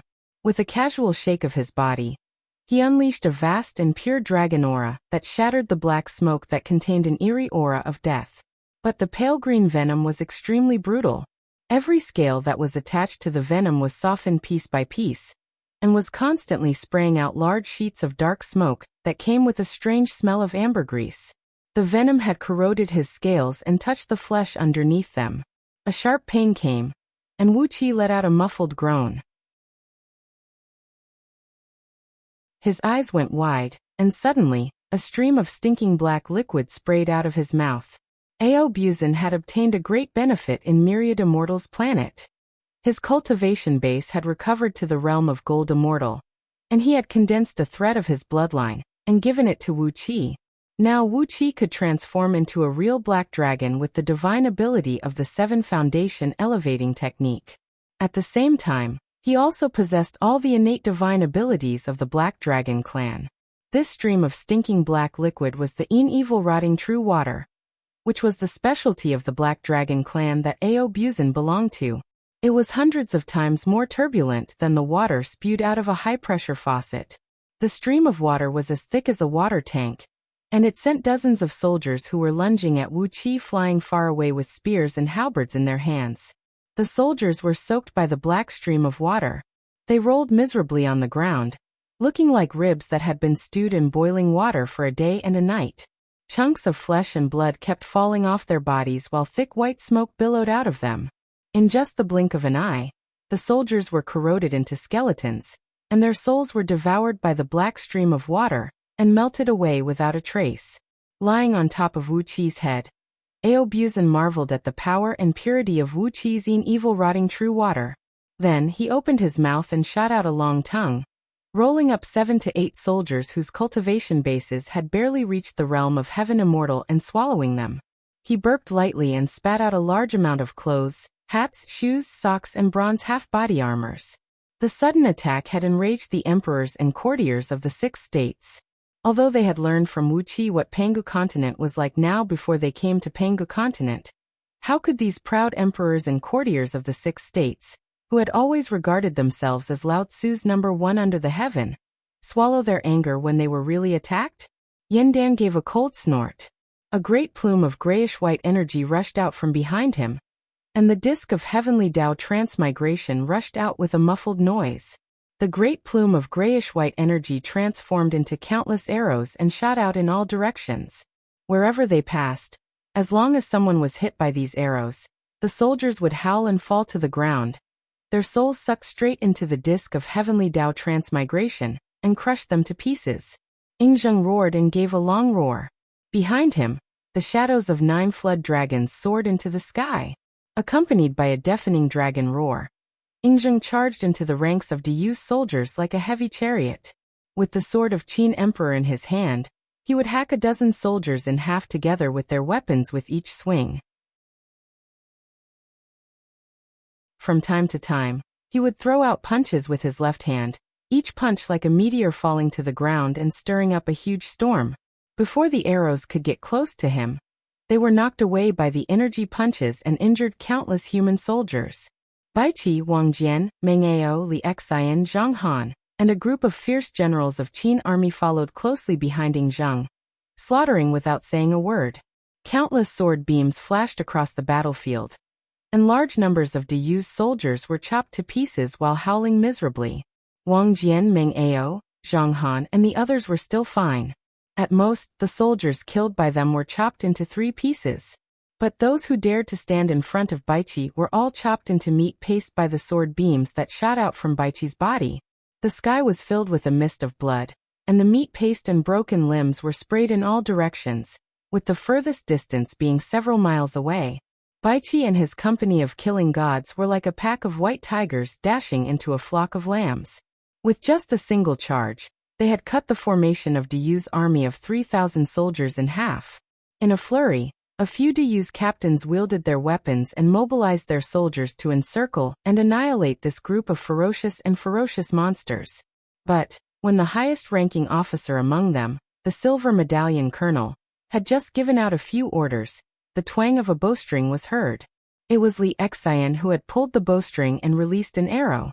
A bright beam shot out and pierced through the colonel and 18 elite soldiers behind him. The other captains were struck dumb as they watched their superior slowly fall to the ground with his hand covering the hole in his throat.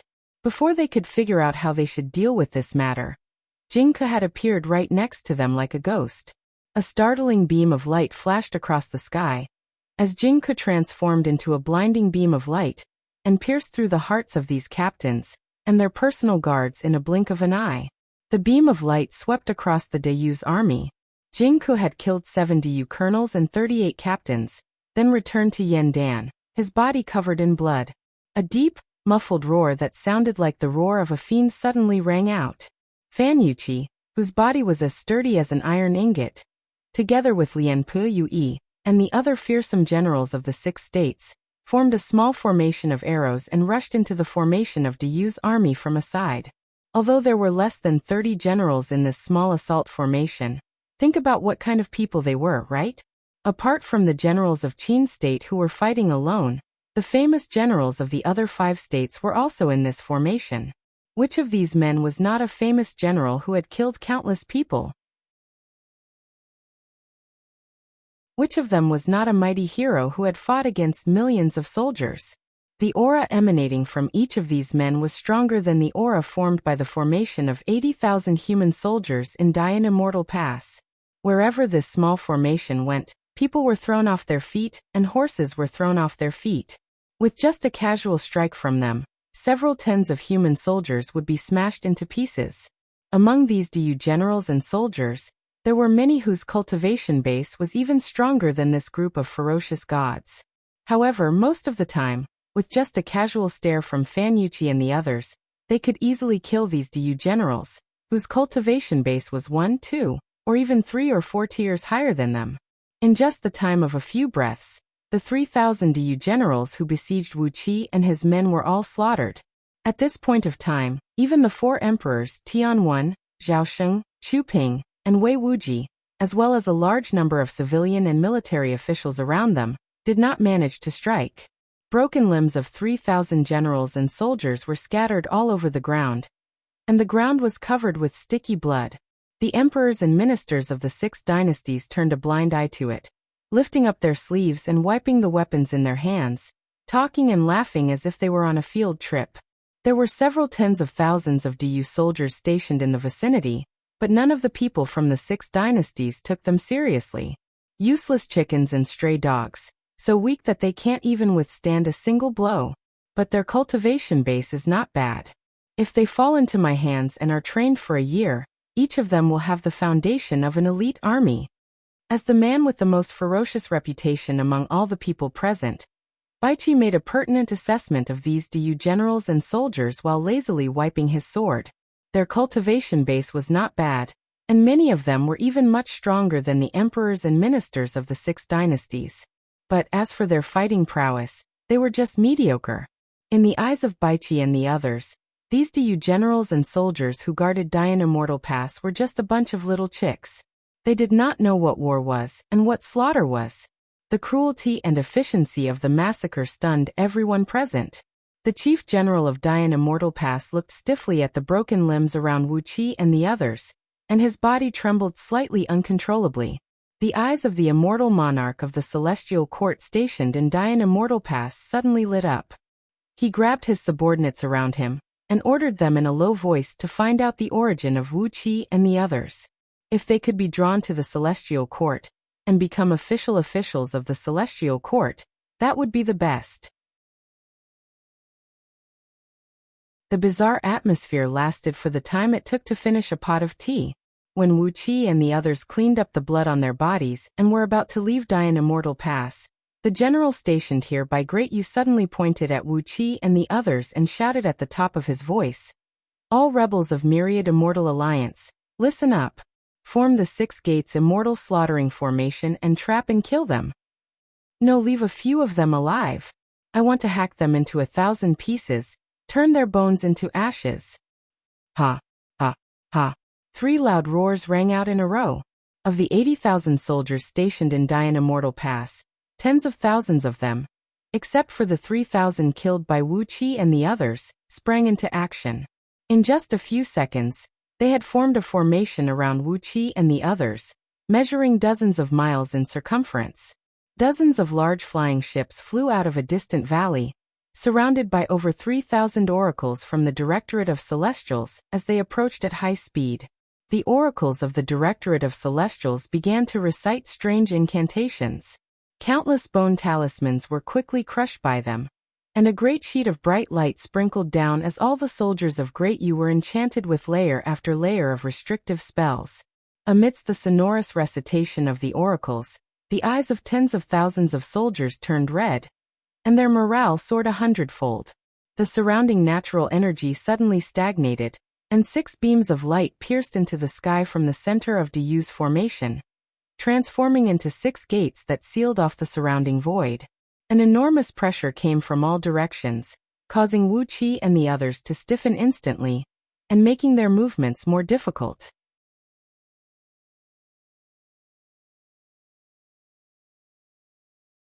Chapter 659. The 6 Gates Immortal Killing Formation was one of the military formations commonly used by the Great Yu Army, and its structure was very similar to that of the 6 Flags Gate used by the Immortals. The 6 Gates Gate used by the Immortals were divided into different types, such as Illusory Formation, Maze Formation, Trapping Formation, Killing Formation, and so on. But the 6 Gates Immortal Killing Formation was different. After being studied and modified by the Great Yu Military Court and the Directorate of Celestials, it was filled with endless variations, countless ambushes, and deadly traps. It was a formation crafted purely for killing. As soon as the formation was completed, the surrounding natural energy was immediately driven away, and even the underground energy veins were forcibly diverted by the power of the formation, avoiding the area 1,000 miles around Dian Immortal Pass. Dian Immortal Pass had become a land of death devoid of natural energy. For the immortals and cultivators who had to rely on natural energy to unleash their strongest power, it was the most disadvantageous battlefield. But the human warriors were not affected by the formation at all. Their strong fleshly bodies allowed them to unleash all their power in the formation. The power of the oracles mostly came from the ghosts and deities they worshipped, or other spirits under the heaven. They borrowed the power of heaven and earth without consuming any natural energy. In the 6 Gates Immortal Killing Formation, the overall strength of the human warriors was not affected at all, while the overall strength of the immortals and cultivators was at least halved. When the 6 light screens converged in midair and transformed into a hexagonal column that enveloped the area 100 miles around, Yandan, Ingzheng, and the others frowned at the same time. Except for cultivators who purely cultivated their bodies like Baiqi and Fanyuqi, the emperors and ministers of the other 6 dynasties had also felt the impact of the disappearance of natural energy. They felt uneasy all over, like fish out of water. Compared to the situation where there was no natural energy in the outside world, the abundant immortal energy in Yandan and the others was gradually spreading out through their skin. Not only was the formation driving away the natural energy in the vicinity, but it was also extracting the magic energy in Yandan and the others. Baiqi snorted coldly. Among all the generals of the 6 states, he was the most murderous. Seeing Diyu's army encircling the human warriors, Baiqi pulled out his long sword, flashed across the air, and dashed straight towards those over 10,000 human warriors in the west, leaving a white beam of light in the air. A strong murderous aura condensed around Baiqi. Suddenly, the shadow of a white tiger rose from behind Baiqi, accompanied by a terrifying whistling sound. Baiqi rose into the air and slashed down at the army in front of him. As the sword slashed down, dozens of tiger head-shaped astral swords whizzed out, bringing with them a threatening murderous aura. In the formation, Diyu soldiers roared out in unison. 300 soldiers with foot-thick bronze shields darted out with large strides. The shields were connected to each other, forming a thick iron defense line in front of Baiqi. These bronze shields were about a foot thick, 10 feet tall, and 5 feet wide. They looked ancient, and seemed to be at least thousands of years old. The surface of the cyan shield was engraved with complicated patterns of ghosts and gods. When these patterns were pieced together, they formed a complicated talisman restriction. A deafening boom rang out as Baiqi's astral sword struck the shields. The 300 soldiers gave a muffled snort, their muscles and bones bulging as they staggered backward. Each of the astral swords unleashed by Baiqi weighed more than 1,000,000 kilograms. Even though these soldiers had almost broken through the realm of First Pango Heaven, they were still forced back by Baiqi's sword strike. But that was all they could do. Plumes of green smoke and fire burst out of the shields, which formed a huge ghost head and devoured the astral swords. Although the soldiers were forced back, the astral swords did not hurt them at all. They only felt a sharp pain in their arms. As soon as the 300 soldiers retreated, heavy footsteps could be heard coming from behind. 1,800 soldiers, each holding a defensive shield, lined up in 6 lines of 300 soldiers, marched forward to greet Chi-Chi. Baichi's face flickered. He had used all his strength in the strike just now, but he did not smell any blood, which made him feel ashamed. Behind him, another 6 lines of soldiers marched forward. Clearly, his hope of breaking this formation had failed. As a leading general, Baichi was well aware of how powerful an army could be when they were in formation. If he failed to destroy this formation with his first strike, it would be futile for him to continue attacking. Indignantly, Baichi spat out a mouthful of saliva and prepared to retreat in a beam of white light. But the 6 Directions Immortals slaying formation was the trump card of the human army stationed in Dian Immortal Pass. Now that Baichi had broken into it, how could he retreat so easily? But when he was less than 100 feet away, 3 moon oracles standing on a flying ship above him, each with 7 crescent moons embroidered on their sleeves, raised their hands at the same time, and a strange-shaped bone armor in their palms shattered at the same time. Suddenly, the void behind Baichi rippled like water. Before Ingzheng could warn him, Baichi had already crashed into the ripple. In the blink of an eye, Baichi had appeared in the formation of 1,800 soldiers. 1,800 defensive shields formed a small steel fortress around Baichi. Amidst chuckles, the soldiers who trapped Baichi pulled out the javelins hidden behind their shields at the same time. Accompanied by the muffled beating of war drums, they raised the javelins with all their strength and threw them fiercely at Baichi. 1,800 sharp javelins, each as thick as a goose's egg and 6 feet long, shot toward Baichi at the same time. The overwhelming number of javelins created a sharp whistling sound, and the situation was like a nightmare. Baichi roared furiously.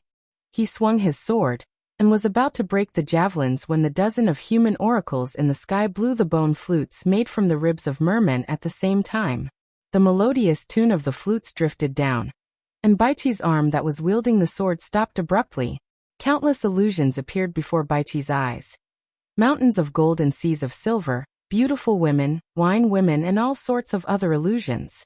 Baichi, who had killed countless lives, was confused by those illusions for about a second.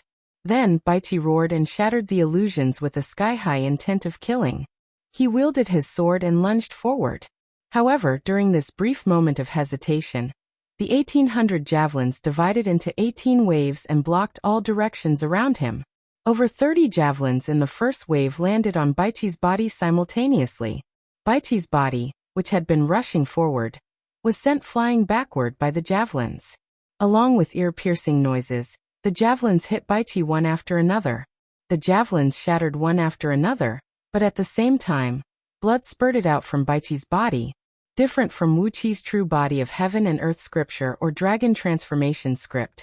Although Baichi was also walking on the path of body cultivator, he paid more attention to the accumulation of killing intent and aura, and entered the Tao through endless killing.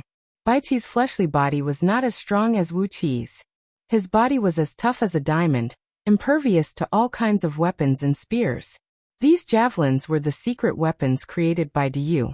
When Baichi was hit by these javelins, his body could not withstand the attack of all kinds of strange curses attached to them.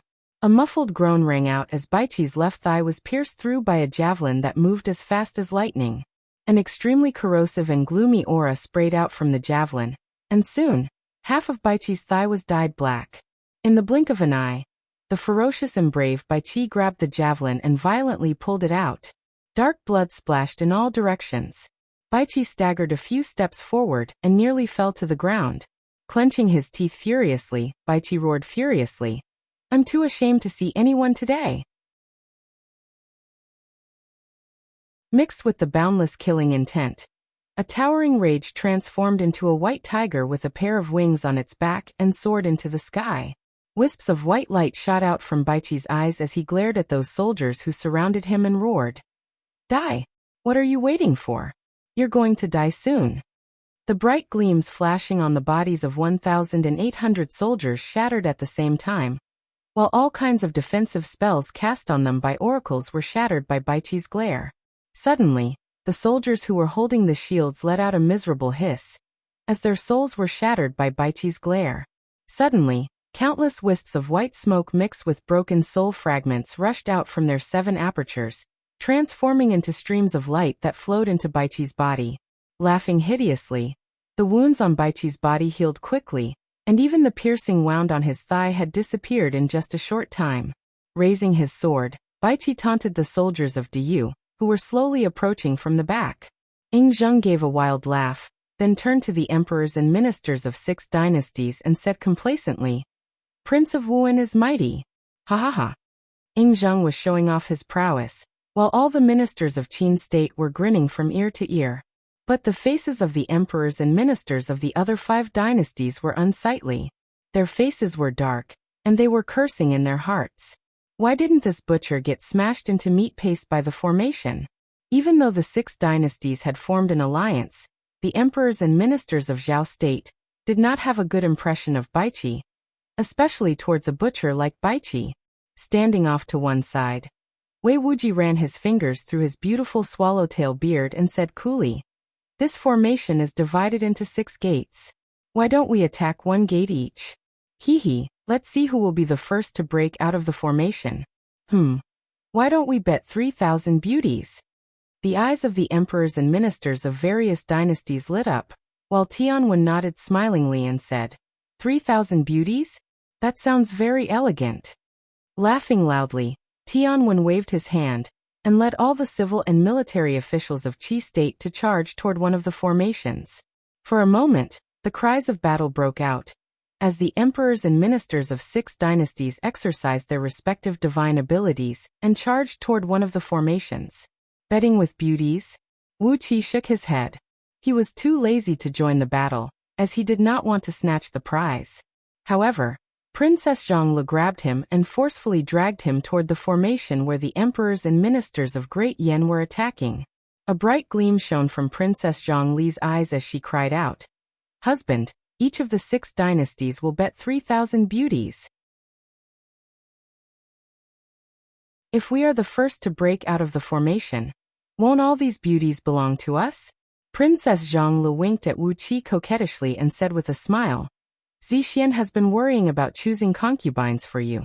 10,000 beauties are more than enough for Zixian to choose the most beautiful and intelligent girl to fill up your mansion." Wu Qi nearly fell to the ground, while Yan Dan and Yan Qijuan cheered at the same time. Zixian is right. Wu Qi, with your latent talent, you have to give birth to more children and grandchildren. Your children and grandchildren are also members of Great Yan's imperial clan. Yan Qijuan even raised a finger and said smilingly, "If we win, we'll choose 1,000 best girls from the bet. What do you think?" Wu Qi rolled his eyes. He had nothing to say to these people, whose values and morals were completely different from his own. However, Ao Buzan suddenly became extremely excited. He howled and soared into the sky, spitting out the purple inkstone with all his might. 1,000 beauties? Ao Buzan, I'm finally going to get rid of the body of a damned virgin. A purple gleam flashed as the inkstone hit the formation in front of them. Over 10,000 soldiers of Diyu state were smashed to pieces by the inkstone, and the entire 6 gates immortal slaughtering formation collapsed instantly. The formation suffered a backlash, causing tens of thousands of soldiers of Diyu state, Chi-Chi, to cough blood and fall to the ground.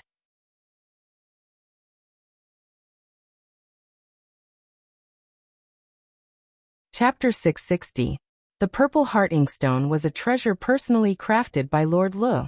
Although it did not possess any sentience, the materials and techniques used to craft it were all precious materials, and extremely complicated techniques that could only be used in crafting a primordial artifact. Although it was not a primordial artifact, its offensive strength was enough to put an ordinary gold immortal artifact to shame. The Purple Heart Inkstone shot out of Ao Buzan's little mouth and shot several miles away, trailing a dense purple smoke behind it. By the time it reached the sky above the battle formation, it had turned into a colossal object that measured several miles in circumference and was shrouded in purple smoke. As Ao Buzan gave a dragon cry, the Purple Heart Inkstone plunged whistling down from tens of miles in the sky and smashed onto the battle formation. Tens of thousands of Diyu soldiers were turned into ashes, and the 6 gates immortal slaughtering formation was disintegrated. The backlash had robbed all the soldiers of their ability to fight back, especially those oracles who were the core of the formation. Especially those oracles, who were the core of the formation. Their fragile bodies suffered from the 9 backlashes when the formation was broken.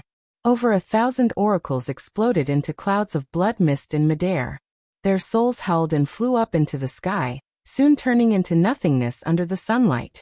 A few oracles who were attacking with vicious curses were killed by the backlash of the formation, and their souls were immediately devoured by the ghosts and deities they summoned. Vaguely, there were countless fiend shadows looming in the void, and the souls of those oracles were torn to shreds by those fiend shadows.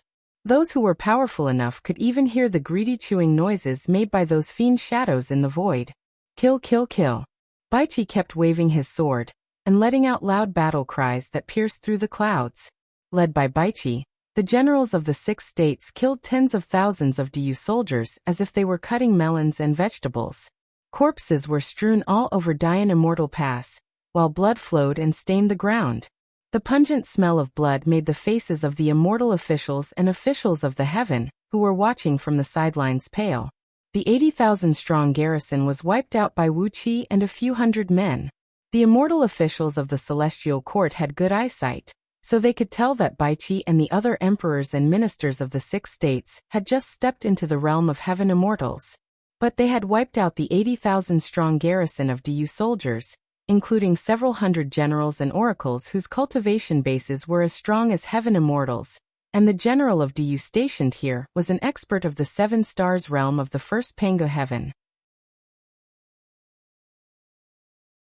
And yet they were wiped out in such a short time? Although the Inkstone Ao Buzin seemed a little strange, the combat strength of the emperors and ministers of the 6 states seemed to be astonishing. Standing amidst the mountains of corpses and seas of blood with his sword in hand, Baichi was contentedly absorbing the blood and killing aura in the surroundings to improve his strength. The cultivation technique he was cultivating could only make a better and faster breakthrough on the battlefield. The death of tens of thousands of Du soldiers had even stimulated the immortal energy in Baichi's body, making him ready to make a breakthrough at any time. A few immortal officials of the celestial court cautiously approached Wu Qi and his company. Wang Jian, Li Xian, and the other Daqin generals, who were searching the corpses of Du soldiers for valuables, hastily stopped before the immortal officials. Wang Jian, who had a dignified appearance, stretched out his right arm and shouted in a deep voice, "Gentlemen, this road is blocked. Go and do what you are supposed to do. If we can wipe out these Du soldiers, we don't mind killing you as well." The killing intent emanating from Wang Jian nearly made the few immortal officials collapse to the ground. They gave Wang Jian a look with trembling bodies, then turned to look in surprise at the emperors and ministers of the 6 states, who were searching the corpses of the soldiers, refusing to let go of even a lower-grade energy stone. Clearing his throat, the leading immortal official mustered up his courage and said in a deep voice, "Fellow Taoists, by the order of Immortal Monarch Qianhua, the special envoy of the Celestial Court in Dian Immortal Pass, we would like to invite you over for a moment." Looking at Wang Jian, whose face was as dark as still water, the immortal official said in a low voice, "If you are having trouble with your hands, the salary of the Celestial Court is very generous." All the emperors and ministers of the 6 states heard the immortal official's words, but none of them paid him any attention. The salary of the Celestial Court was generous? Bribing them with generous bribes? The emperors of the 5 states, including Yingzheng, gave the immortal official a fierce look with their bloodshot eyes.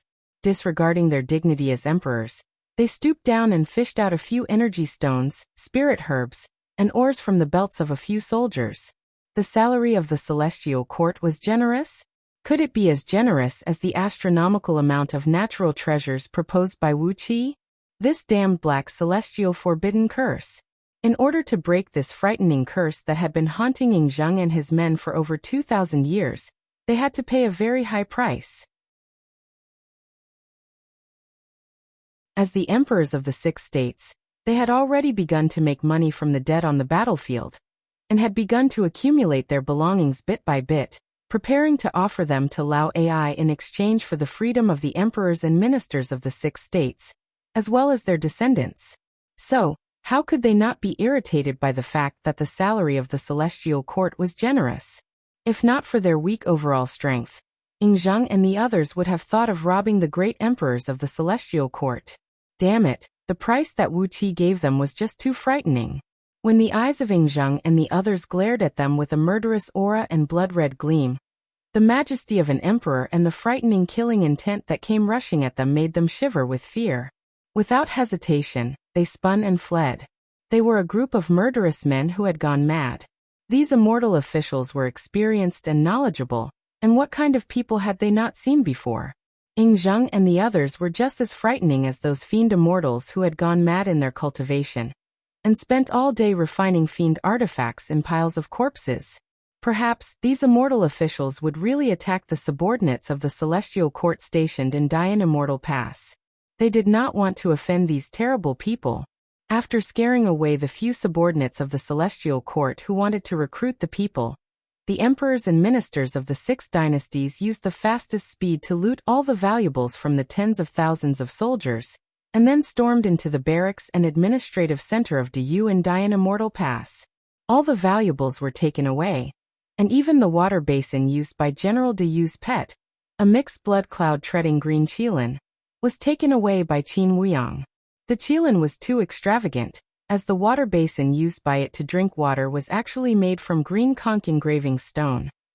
This stone was an excellent material for casting all kinds of cauldrons, and its value was very high.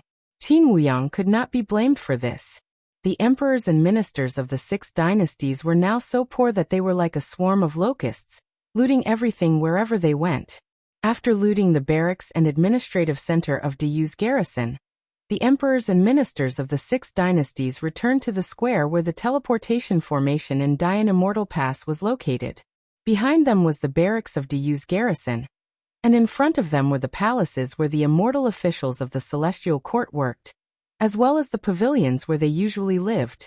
Be it the barracks of Diyu's garrison or the administrative center, they were all made of huge rocks, and looked dark and not very valuable.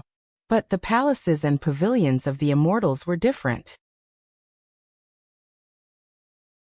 The floors were paved with golden bricks, the walls were made of white jade, and the tiles were carved from various beautiful jade.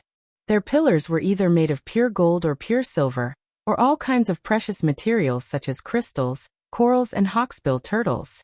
At first glance, the residences of the immortals were luxurious, and filled with an air of wealth. It seems that we still need a lot of natural treasures to completely free the people of the 6 dynasties from that vicious restrictive spell. Chu Ping murmured with a frown while stroking the good-looking little beard on his chin. Zhang narrowed his eyes and said coldly, "The salary of the celestial court is very high." Wei Wuji's eyes shone with a greedy gleam as he sneered and said, "These people in front of us do not have a strong cultivation base. Judging from their aura, they look like lambs." Zhao Sheng said straightforwardly, "If you want to rob us, just say it." As long as we kill them, who will know that we have robbed here before?" Tian Wen and Yen Dan exchanged a glance, shook their heads, and produced their prime magical treasures without saying a word. The emperors and courtiers of the 6 dynasties looked at each other and smiled.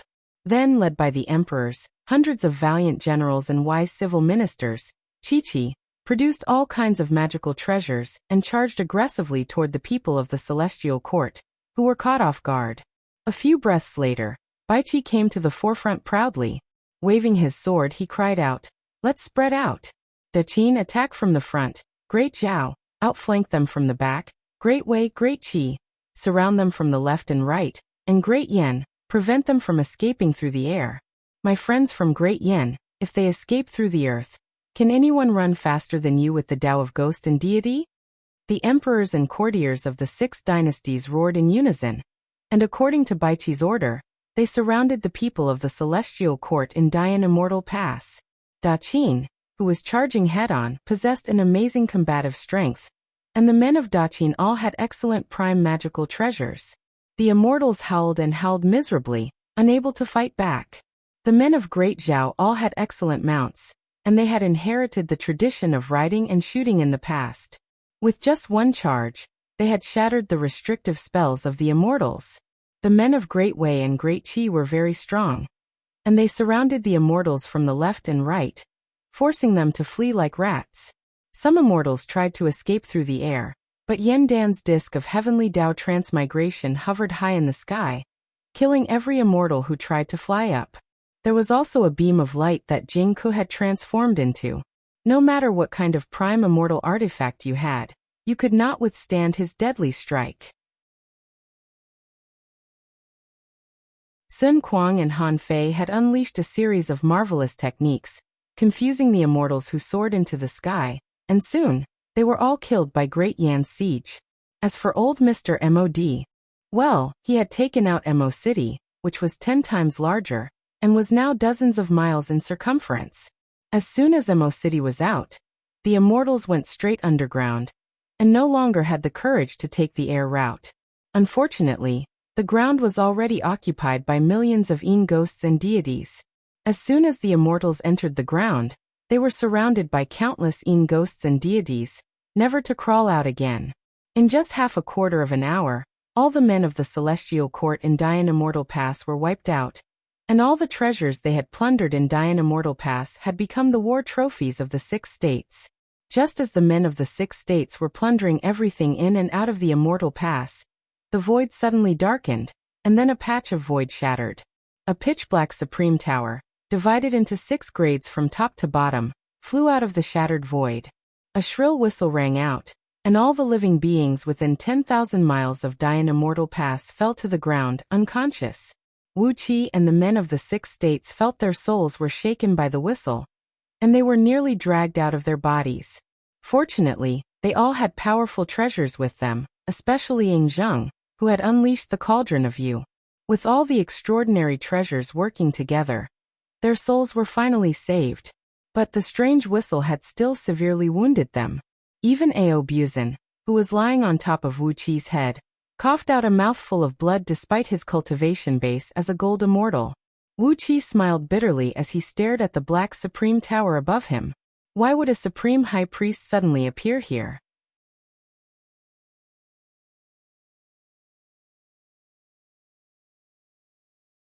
Chapter 661.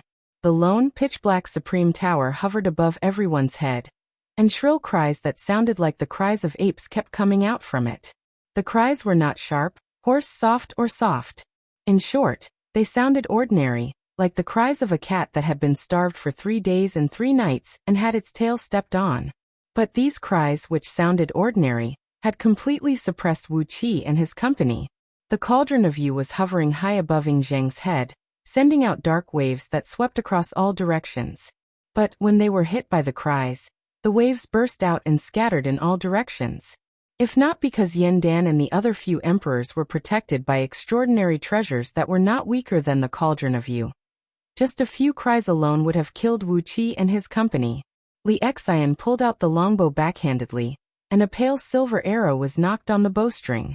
His pupils constricted to the size of a needle tip, and his divine will locked onto the supreme tower, hovering about 1 mile above his head.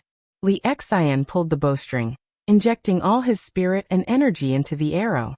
A dazzling silver light burst out from the silver sword, and a faint halo began to ripple and spread out from the arrowhead.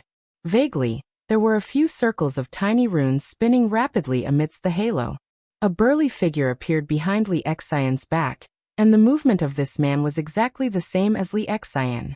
When both of them pulled the bowstring at the same time, their figures merged into one, and the light on the silver arrow became even more blinding. Suddenly, Li Xian loosened his fingers, and the arrow shot straight towards the supreme tower with a shrill whistle. Right after the arrow left the bowstring, the light on it began to shrink rapidly. When the arrow was about to hit the supreme tower, it had turned into a strange black color. All the light along the way was absorbed by the arrow, and the void near the arrow was twisted and distorted. If one looked along the path of the arrow, everything he saw would be twisted. When the arrow was only 3 inches away from hitting the supreme tower, 2 skinny and shriveled fingers appeared silently in front of the arrow. The pitch-black fingers gently pinched, and the arrow, which had gathered all of Li Xian's energy, obediently stopped between the 2 fingers like the most obedient puppy. Suddenly, Wu Qi leaped into the air, and gave Li Xian a powerful kick on his buttocks. Li Xian, who had just unleashed the arrow, had depleted all his energy and spirit, and had lost all his strength. He cried out in shock and was sent flying several hundred feet away by the kick. While Ing Zheng and the others were about to scold Wuqi, a black beam shot over at a rapid speed and brushed past Li Xian's scalp, nearly piercing through his skull. After the shriveled finger caught Li Xian's arrow, the finger flicked, and the arrow bounced back at a speed 10 times faster than when it was shot. If it weren't for Wuqi kicking Li Xian away, that arrow would have killed Li Xian instantly. Because of Wuqi's attack, the arrow didn't hit Li Xian. It only shot into the ground with a black light. Everyone's faces turned extremely unsightly when they saw the thumb-sized hole in the ground with their divine sense. With just a casual flick of the 2 shriveled fingers, the arrow shot by Li Xian just now went nearly 3,000 miles into the ground. This was not an ordinary planet like those in outer heavenly realms, but Pangu continent. The rocks here were at least 100 times harder than those in outer heavenly realms. In other words, if it were in outer heavenly realms, the force of a flick of the 2 fingers would be enough to pierce through dozens of ordinary planets. Even Ing Zheng's cauldron of Yu, Yandan's disk of heavenly Dao transmigration, and the extraordinary treasures of the other 4 emperors could not withstand the power of the arrow. 6 extraordinary treasures struck at the same time, barely blocking the whistling sound coming out of the Supreme Tower, and yet, with just a casual flick of his finger, the defense jointly deployed by the 6 emperors was penetrated. This is urgent and we are in danger. With the scroll in his left hand and the writing brush in his right, immortal energy surged out of his body as he assumed a fighting stance. Not only Han Xian, but all the emperors and courtiers of the 6 states had mustered up all their strength, ready to fight the man in the Supreme Tower with the help of various extraordinary treasures. Wuqi gave a cold snort and cried out in a low voice, "The overall strength of the Supreme Oracle is strong enough to fight a primordial immortal. How can we be his match? An opponent who could fight a primordial immortal?" As soon as Wuqi said that, even Ing Zheng, who was the proudest of them all, could not help but turn pale. His body swayed a few times, and he almost fell to the ground. Although they were conceited and arrogant, they were not arrogant fools. They all knew very well what kind of existence a primordial immortal was. With their cultivation bases as heaven immortals, challenging a supreme oracle who could fight a primordial immortal was no different from courting death. Even with a spirit treasure like the Cauldron of Yu, they could not fight a supreme oracle. His words almost destroyed the will of the emperors and courtiers of the 6 states. They stared blankly at the pitch-black Supreme Tower, and could not help but feel a sense of powerlessness and weakness. Blue veins were bulging on the back of the hands of Ing Zheng, Yandan, and the other emperors, but they could not give any orders. In the face of an absolute gap in strength, whether it was resistance or escape, it was futile. If they acted rashly, they would be laughed at by the enemy. Wuqi shook his head and sighed faintly. Fortunately, he had long prepared for this, and was prepared for the current situation. Grabbing Ao Buzin from the top of his head, Wuqi said in a deep voice, "It's time for you to play your role. Go now." A few green fiend shadows flickered on Wuqi's body, while 6 celestial fiend puppets soared whistling into the sky. Grabbing Ao Buzin by the neck, Wuqi threw Ao Buzin up into the sky like a dead snake. A hoarse and unpleasant laugh was heard coming from the Supreme Tower, mixed with a few violent coughs. "You know I'm a Supreme Oracle, but what else do you want? Why don't you put down all your weapons and magical treasures and surrender? Hee, you can wipe out the garrison army of Dian Immortal Pass in such a short time, which shows that you do have some abilities. Judging from your behavior, you should be the core elites of Myriad Immortal Alliance, right? If you surrender obediently, you might be able to." Before the man could finish, Ao Buzin and the 6 celestial fiend puppets had soared into the sky, unleashing a bizarre aura right next to the Supreme Tower. In a flash, Ao Buzin's aura broke through from the early stage Heaven Immortal realm to the realm of Gold Immortal. At the same time, the aura of Wuqi's puppets soared from the early stage Heaven Immortal realm, and before long, reached the level of peak stage Heaven Immortal. A few months ago, Ao Buzin had obtained the enormous energy provided by Lei Meng's blood sacrifice on Myriad Immortal's planet. Therefore, with his previous foundation, he could restore his cultivation base to the realm of gold immortal without any difficulty. With Aobuzin's miraculous innate chaotic dragon body, as long as he held back his aura, the heavenly Tao could not find any trace of him, and thus could not strike down a thunder tribulation to deal with him. Just like Wuxia, he did not have to worry about the thunder tribulation anymore. But once he took the initiative to unleash his aura of breaking through, it was as if a man covered in black had suddenly poured kerosene on himself in the middle of a dark night, igniting a huge fire. With that, it was impossible for him not to be discovered. As soon as Aobuzin unleashed his aura, the sky was immediately blanketed with a thick layer of purple-red clouds. Countless thick bolts of lightning could be seen rolling in the clouds, and soon, a huge cloud vortex took shape in the middle of the clouds. As the 6 celestial fiend puppets unleashed their auras, the purple-red clouds abruptly turned dark purple. The bright bolts of lightning were now coated with a pale blood-red color, and with each wave of lightning that flashed across, the ground was painted with a faint layer of blood. The cultivation base of the puppets mainly followed the advancement of Wuqi's cultivation base. Now that Wuxia had the overall strength of a peak-level heaven immortal, the overall strength of the puppets had gradually caught up with him. Especially after he came to Pangu continent, he had given all the rare ores and energy stones he found to these celestial fiend puppets. As a result, these puppets had gone through a thorough transformation.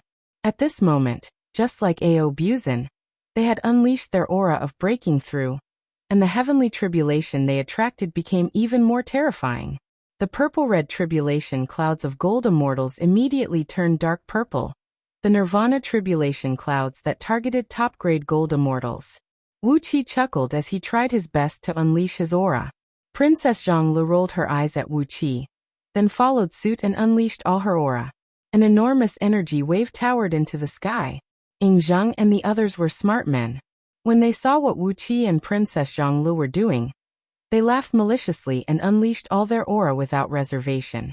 The thunder tribulation of immortals had a very frightening characteristic, and that was the ability to implicate others. When the thunder tribulation descended, only the immortal who was transcending the tribulation could exist within 1,000 miles. If any cultivator or immortal was within this range, the power of the thunder tribulation would increase exponentially. The most vexing thing was that the lightning tribulation was extremely intelligent. It would prioritize killing the strongest cultivators within its range, then kill the weaker immortals and cultivators within its range one by one. When Wuxia first came to Pangu continent, he had used the thunder tribulation to kill an expert who was almost at the realm of gold immortal. Today, he was using Aobuzin's hand to attract the tribulation, so that he could become Feng Fu again, and use the old trick to teach the old oracle a lesson. Suddenly, countless dazzling green runes burst out from the dark surface of the Supreme Tower, pouring down from the top of the tower like a stream of water. An old angry, yet horrified voice suddenly rang out.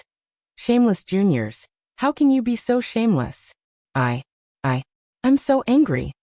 The intelligence of the thunder tribulation was the strongest. Since the Supreme Oracle was hiding in the Supreme Tower, the thunder tribulation had targeted his body and soul first. The dark purple tribulation cloud changed again. It turned from dark purple to pitch black, and then gradually faded from pitch black to a strange gray. Finally, it turned into a chaotic and tumbling tribulation cloud of gray and white like a pot of porridge. The tribulation cloud had evolved from the ordinary tribulation cloud of gold immortals to the innate divine thunder of yin and yang, which was specially targeted at primordial immortals. It was a terrible thunder tribulation that could pose a fatal threat to even a primordial immortal, and even someone with a primordial immortal item might not be able to survive it. A furious howl rang out from within the Supreme Tower. The void around it shattered with a deafening rumble, and the huge Supreme Tower suddenly vanished without a trace. 99% of the thunder tribulation in the sky had disappeared, and it had already chased after the Supreme Tower. Unless the unlucky Supreme Oracle could destroy the tribulation cloud, the thunder tribulation would always target him like a maggot, and he would not be able to get rid of it even if he could break through the void and flee. Aobuzan took a deep breath and abruptly retracted his aura, while the 6 celestial fiend puppets quickly hid their auras back into their bodies. Then Wuxia waved his hand, and a large sheet of chaotic light enveloped everyone. Using a mystic art of hiding energy, he brought the emperors and courtiers of the 6 dynasties and fled into the distance at the fastest speed. The tribulation cloud suddenly lost its target. After hesitating for a moment in the sky, the gray and white tribulation cloud trembled, and then countless thunderbolts struck down from it. The Dian Immortal Pass was completely destroyed. Half a month later, a shocking news spread across Diyu. Gao Guang, the left minister of Diyu's Directorate of Celestials, was severely wounded by the thunder tribulation, and was forced to abandon his fleshly body to be reincarnated. He did not even have the chance to leave his last words. The human emperor was furious and ordered the whole nation to be mobilized to wipe out Myriad Immortal Alliance. You're tuning in to the Limei's Wuxia Whispers YouTube channel. We're so grateful for your support, and don't forget to subscribe to join us on this incredible journey through captivating stories. Your generosity through donations truly makes a world of difference, as it's the primary source of revenue that allows me to expand and enhance this channel for you. Thank you from the bottom of my heart for being a part of this adventure.